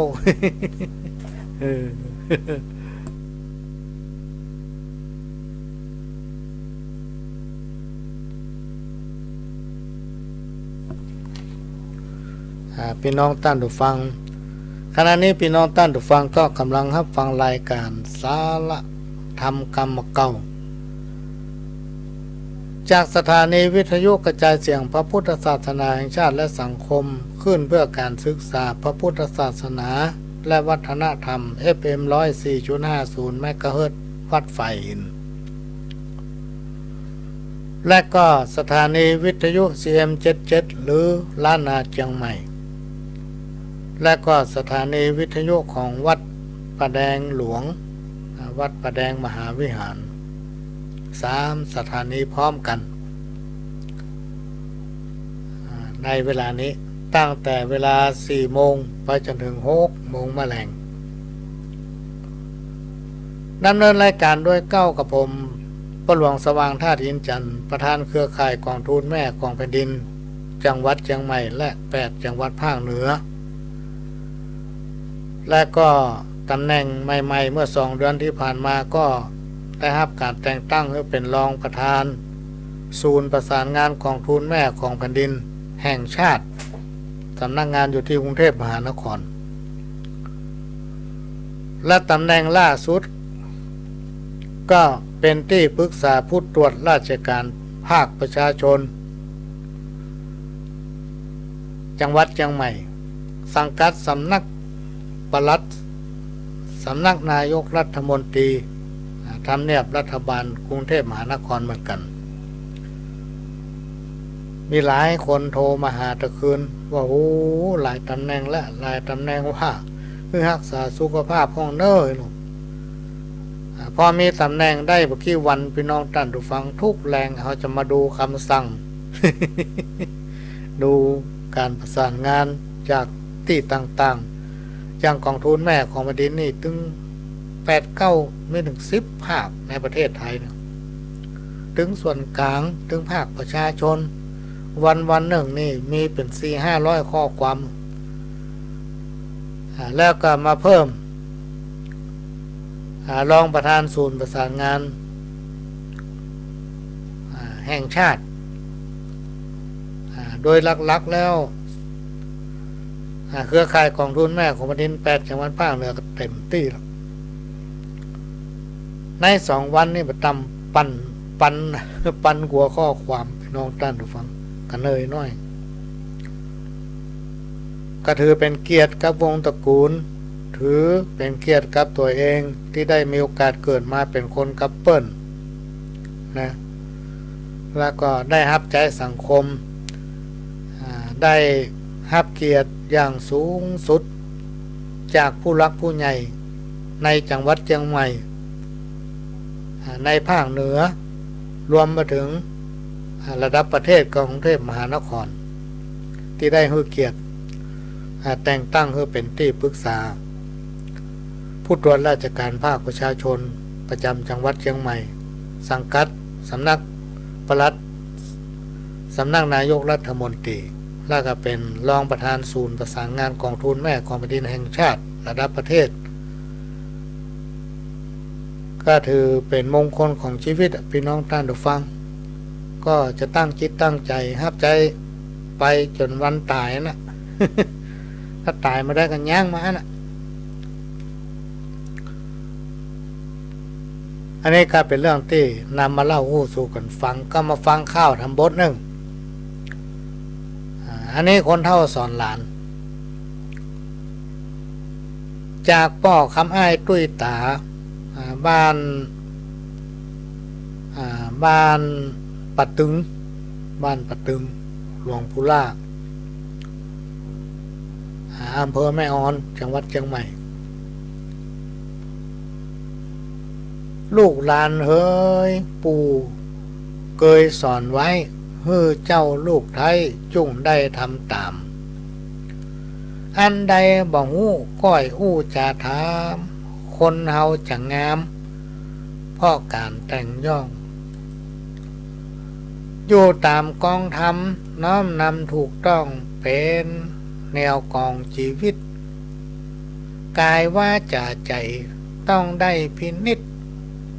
เมื่อผิดพลาดฮื้ออภัยปู่จักสอนไว้ฮื้อเก็บใส่ใจอย่าได้เดือดนั้นไปโป้น3-4 บ้านเปิ้นจักเล่าสู่ปู่ขอห่วงห้ามอย่าทรมานสัตว์น้อยอย่าได้ค้ำขาลาวีต่ำก้อย แก่คนผู้ด้อยปัญญาหลานยาอวดหู้ขี้อู้มุสาอย่าชูบกันสาปากันกินเหล้าเฮ้อเจ้ายำเก่งคนแก่คนเฒ่าอย่าไปหูเบาง่ายล้ำอย่าได้จุเข่าเอาจนซอกซ้ำอย่าเล่นดาบกล้าคมบางอย่าช่วยคนให้อย่าย้ายผีสางเหี่ยวใส่หนตังบดีโนเจ้าอย่านินทาคนอื่นเนอลูกเต้าจำกำปูเอาสอนไว้แกล้งตีนหาหนามปูขอห้ามลูกไทยจะไปถามทวงหนี้กลางคนอย่าได้ทางไม้เข้าหามือโตนอย่าอวดฉลาดแกมโกงอย่าหลงเมียน้อย อันกำนี่นักแกเนอะมันบันหลงนะมันเมาเปิ้นกำแล้ว ถ้าผิดกฎหมายตัวนายจะสกเศร้าส้อยอย่าปล่อยข่าวลือเนอลูกจันเจ้าอย่าไปสอนจระเข้ว่ายน้ำอันนี้กับนักแกมันกันเนอะพี่น้องท่านผู้ฟังสอนจระเข้ว่ายน้ำนี่นะถ้ามันว่ายไปมันถึงบ่เหลวพอเฮา มันถึงพอกำแล้ว อย่ากำต้นกล้วยยามลมฟังกำปูไว้อย่าได้ตืดโถมต่างเก่าห้อมเดิมห้ามเนอลูกล่า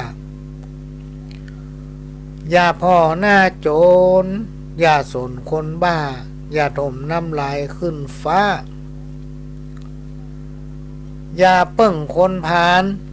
อย่าย้ายคันนาอย่าด่าตู้เจ้า อันเนี้ยบดีตกมอนหกอยู่ในอกในใจเขาเนี่ยความลุ่มร้อนมันจะเกิดขึ้นในใจเขาเนี่ยทำให้กินมาได้นอนมารับมีเรื่องมาให้คิดเรื่องปวดหัวมาให้คิดอยู่ตลอดพอเขาแย่ไปเลยก็ไปเปิ่งคนพาลไปย้ายคันนา ย้ายประตูย้ายหัวไปด่าทุเจ้าเล่าขวัญผู้จานเนี่ยพี่น้องท่านดูฟัง เอ้ยผู้จานบ้านเหนือเนี่ยบัดนี้มันเป็นจะได้ปะนั้นมันกลัวเมีย อย่าผ่านคนเท่า อย่าผ่านคนเท่าจะไปจุไปผ่านคนเท่าบัดนี้อย่าไปซื้อของโจรอย่าไปติดสินบนอย่าอมของฝากอย่าจุเปิ้นจำอย่าล้ำข้ามเขตแดนอยู่ดีๆจะไปจิหางต่อจะไปล่อหางแตนอย่าไปเปิดเสื้อให้เปิ้นหันหลังเนอนายลูกเต้าอันนี้คำสอนของอีปูนะพี่น้องท่านผู้ฟังเปิดเสื้อให้เปิ้นหันหลังบางคนนี่ชอบ เปิดเสื้อให้เปิ้นหันหลังเล่าบ้านตัวเก่าให้เปิ้นคนอื่นฟังอุ้ยบ้านผมนะงั้นยังไง มาให้เปิ้นยิ่งเขาเป็นผู้นำเนี่ยพี่น้องท่านผู้ฟังเขาต้องถือเอาเจ้าบ้านเนี่ยเปิ้นมาลูกมาหลานเป็นพ่อหลวงบ้านนี่ก็คือเป็นพ่อบ้านครอบครัวใหญ่ที่สุดแหละลูกบ้านทั้งหลายถึงหมดคือคนในครอบครัวของเราเป็นลูกของเราถึงบ้านสมัยที่พ่อหลวงยังมีตำแหน่งอยู่นี่ถ้าไผมาเล่าควันลูกบ้านเขาเนี่ยเขาโคตรโลกพี่น้องท่านผู้ฟัง ท้อโคตรเล่าขวัญลูกบ้านเขาโลกแต่ถ้าลูกบ้านเล่าขวัญพ่อหลวงจ้างเขาเตอะ เขาเล่าแล้วเขากินได้นอนรับ ก็เพราะเขาเล่าไปเตอะเขาถึงว่าไผพ่อที่บอกว่าอย่างเงี้ยไผเนี่ยเขาก็เลยเล่าติ๊กๆเขากินได้นอนรับพอเขาว่าไปทำกรรมหนึ่งข้าวทำบนหนึ่งป้อสอนลูกฟังลาบุตรตาลูกน้อยป้อจักสอนสั่งถ้อยลูกก้อยฟังสารฟังเนอลูกฮักป้อจักไขการเลี้ยงลูกมานานป่านป้อจะเท่าฟังกรรมป้อสอนอย่างอนเนอเจ้าขอลูกฟังเอากู้เจื้อ จะไปเล่ากันสัมพันธ์เลือดเนื้อจะไปเปิดเสื้อเพื่อเปิ้นหันหลังครอบครัวจะพังเพื่อเปิ้นหูหันยังถุงแป้งเกิดมาห่วมกันสืบพันธุ์ห่วมต้องจะไปกล่าวท่องนินทาเป็นพี่เป็นน้องอย่าได้อิจฉาเกาะกลุ่มลุมลารักษาเกียรติเจ้าพ่อขอร้องมาบุตรลูกเต้าขอลูกฟังเอาล่ำปิดให้ใดดีใดอดไว้เนื้อเจ้าขอลูกฟังเอาช่วยคิดเกิดมาห่วมกันติดพันห่วมมิตรอย่าไปคิดนอกเส้นศีลธรรมพ่อสอนลูกฮักให้ลูกจดจำขออย่าเหลือกรรมจำไว้ทีถ้อยพ่อแม่เลี้ยงมาตั้งแต่น้อยๆรักษาแลกอยลูกน้อยอายุคนเฮามันบ่ถึง100เพื่อกึดทีถ้อยไปเหมือนอู้จาลงตัดเปิ้นจักสรรเสริญสร้างความเจริญเปิ้นจักอวดอ้างพี่น้องร่วมกันอย่าก้าวจาแข่งกระด้างจักเป็นหนทางขีดกับภัยจะมีภัยจะตุกอย่านำไปอู้จาเล่าขวัญนินทาเอาอาเจ้าบ้านพี่น้องร่วมกันอย่าเอาไปเล่ากันจักเสียวงวานพี่น้องเหนือใต้ป่อได้แต่งสารป่อวานขอร้องลูกหลานตัวห้องใหญ่เครือเฮาเป็นพี่น้องควรได้ช่วยเหลืออุดหนุนจุนเจือเพื่อเหลือไปหน้าพ่อแม่เดียวกันดังเจือกมัดอย่าไป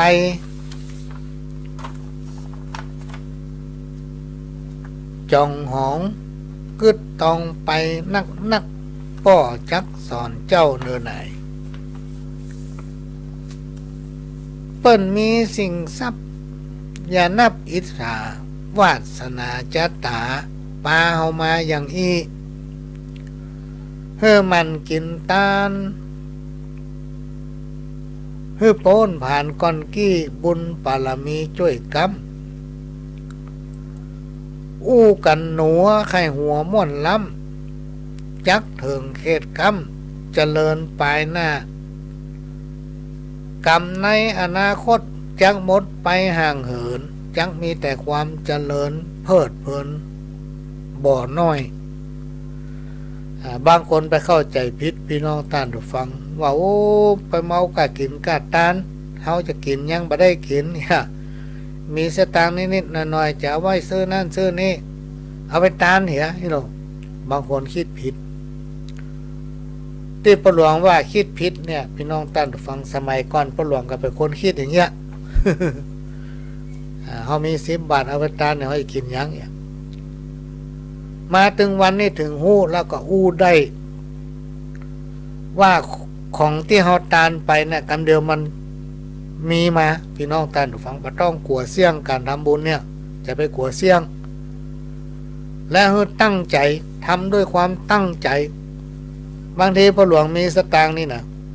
เอาจี้รถสมัยก่อนเอาบ่ค่ายตานบ่ค่ายเอาฮื้อไผอ่ะเฮากลัวมันเสี่ยงแต่จริงเฮามาพิสูจน์พอมาลองพิจารณาพอถ้าเอาตานไปมันจึงมีมาเรื่อยๆนะเหมือนน้ำบ่อจืมทรายอ่ะพี่น้องท่านผู้ฟังอันนี้บ่ใจอู้ประชาสัมพันธ์โฆษณาให้หลงเชื่อไปกินไปตานนะอันใดก็จังเท้าฮื้อไปกำเดียวมีมามันจังมาเลยๆเหมือนน้ำบ่อจืมทรายถ้าเฮามากินบัดตานนะสิ่งที่จะมาเฮาคือความทุกข์อกทุกข์ใจครูบาอาจารย์เปิ้นบอกมันเป็นการเสื่อมบุญเมื่ออดีตชาติปางก่อนเฮาเนี่ยยังไว้เฮาบ่ฮู้มันก็มีเจ้ากรรมเจ้าเวรโตยเฮามาถึงชาตินี้นะซึ่งเฮามองบ่หันพ่อหลวงนี่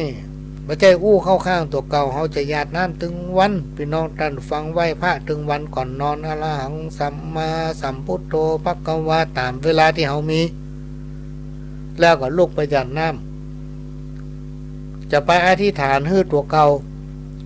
บางคนเข้าใจผิดอธิษฐานฮื้อตัวเก่าขอฮื้อข้าพเจ้าถูกหวยรวยเงินถูกรางวัลที่ 1 ที่ 2ร่ำรวยแก้วแหวนเงินคำมาข้าพเจ้านักเนี่ยหยาดน้ำพร้อม2-3 วันบ่ได้ตามอธิษฐานบ่ขยาดละบ่ขยาดการอธิษฐานก็คืออธิษฐานถึงเจ้ากรรมนายเวรถึงเทวบุตรเทวดาเทปาหักท่อนี้เจ้าที่ผีหอผีเฮือนอธิษฐานเฮือสรรพสิ่งทั้งหลายที่ตัวเข้ามาที่มีตีนก็ดีมีตีนก็ดีอย่าน้ำทำไปเลยแล้ววิบากกรรมทั้งหลายที่มันติดตามเข้ามาตั้งแต่อดีตชาติปางก่อนมันจะเบาบางลงถ้าเราทำด้วยความตั้งใจทำด้วยใจบริสุทธิ์บ่ว่าจะทำบุญนักทำบุญน้อยก็เป็นบุญเป็นกุศลอย่างมากมายมหาศาลมีกุศลนัก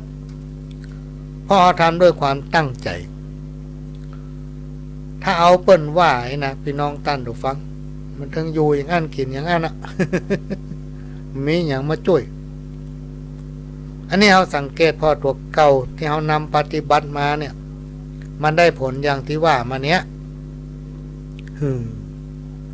ได้ผลอย่างที่ว่ามานี้ก็ลองนำปฏิบัติพออันนี้แจ้มาโฆษณามาอู้ไปเลยพอนำเอาสิ่งที่เขาปฏิบัติมาอู้ฟังก่อนจะนอนท่านก็ไหวไปเลยอรหังสัมมาอาบน้ำอาบน้องชำระร่างกายให้ผ่องเพี้ยวเตรียมน้ำหยาดไว้ขวดหนึ่งไหวพระอรหังสัมมาเสร็จเรียบร้อยก็กราบลงถ้ามีเวลานักก็ว่านะโมให้3 รอบนะโมตัสสะภะคะวะโตอะระหะโตสัมมาสัมพุทธัสสะถ้ามีเวลานักขันว่าก็ว่าพุทธังชีวิตตังยาวะนิพพานังสรณังกัสสามิธัมมังชีวิตตังยาวะนิพพานังสรณังกัสสามิแล้วก็ตบท้ายบทสุดท้ายอิติปิโสภควาสัมมาทิฏฐิสัมไปที่นั่นนะโมโมไม่เห็นจะได้มากระทำเก่นดอกข้าพเจ้าสัพพะสัตตรูวินาศสันตุเนี่ยปิดมัดพี่น้องท่านผู้ฟังสิ่งเลวร้ายทั้งหลายที่จังมาบังเกิดมันจะว่ายหนีไปหมดเหมือนกับกรรมที่เป็นว่าอุปัตวะกังวลทั้งหลายที่มาบังเกิดแล้ว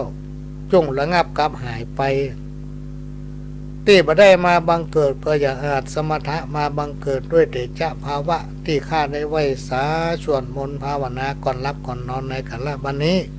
อย่าเพียงแต่เอาว่าอิติปิโสภควาสัมมาทิฏฐิสัมไปที่นั่นนะโมโมไม่เห็นจะได้มากระทำเก่งต่อข้าพเจ้าสัพพะสัตตรูวินาศสันตุแล้วก็ไปตรวจน้ำนี่ถ้าท่านท่องยะถาสัพปีบ่ได้อธิษฐานระลึกอธิษฐานเอาสิ่งศักดิ์สิทธิ์ทั้งหลายอันมีพระพุทธพระธรรมพระสงฆ์ขวางแก้วทั้ง3ที่เป็นสักการะบูชาเตปาอาหักที่รักษายังบ้านยังจองรักษายังวัดวาอารามนอกท่อนี้เจ้าที่ทั้งหลายผีหอผีเฮือนบัดนี้ผู้ข้าจะขอตรวจน้ำเพื่ออุทิศผลบุญเป็นผลกุศลที่ข้าพเจ้าได้ตั้งใจตรวจน้ำนี้เพื่อถึงเจ้ากรรมเจ้าเวรสรรพสิ่งสรรพสัตว์ทั้งหลายคือเขาได้พ้นทุกข์อธิษฐานให้เขาอย่างนี้นะ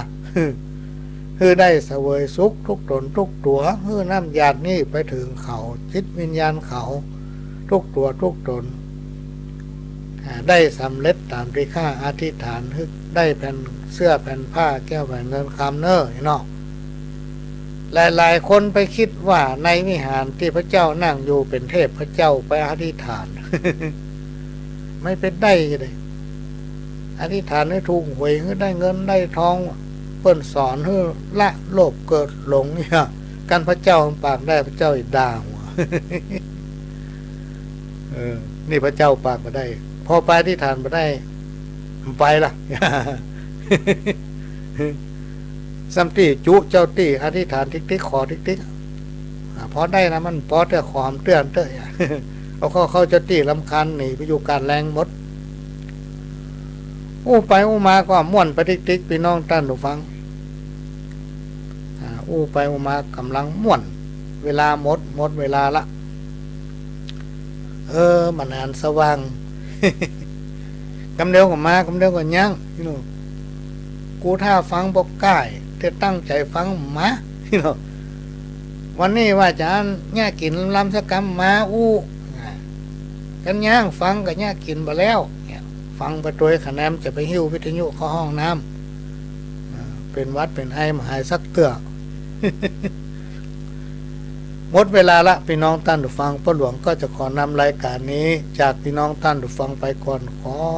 ครูบาอาจารย์เจ้าเทระจุโตนสุองค์พระสงฆ์องค์เนนพ่อน้อยพ่อนานพ่ออุ้ยแม่อุ้ยลูกเต้าเราหลานทั้งหลายโชคดีมีใจเหมือนกันคู่คนร่ำรวยเฮงมันกันคู่คนจากกับผมพ่อหลวงสว่างท่าดินจันทร์ขอสวัสดีครับ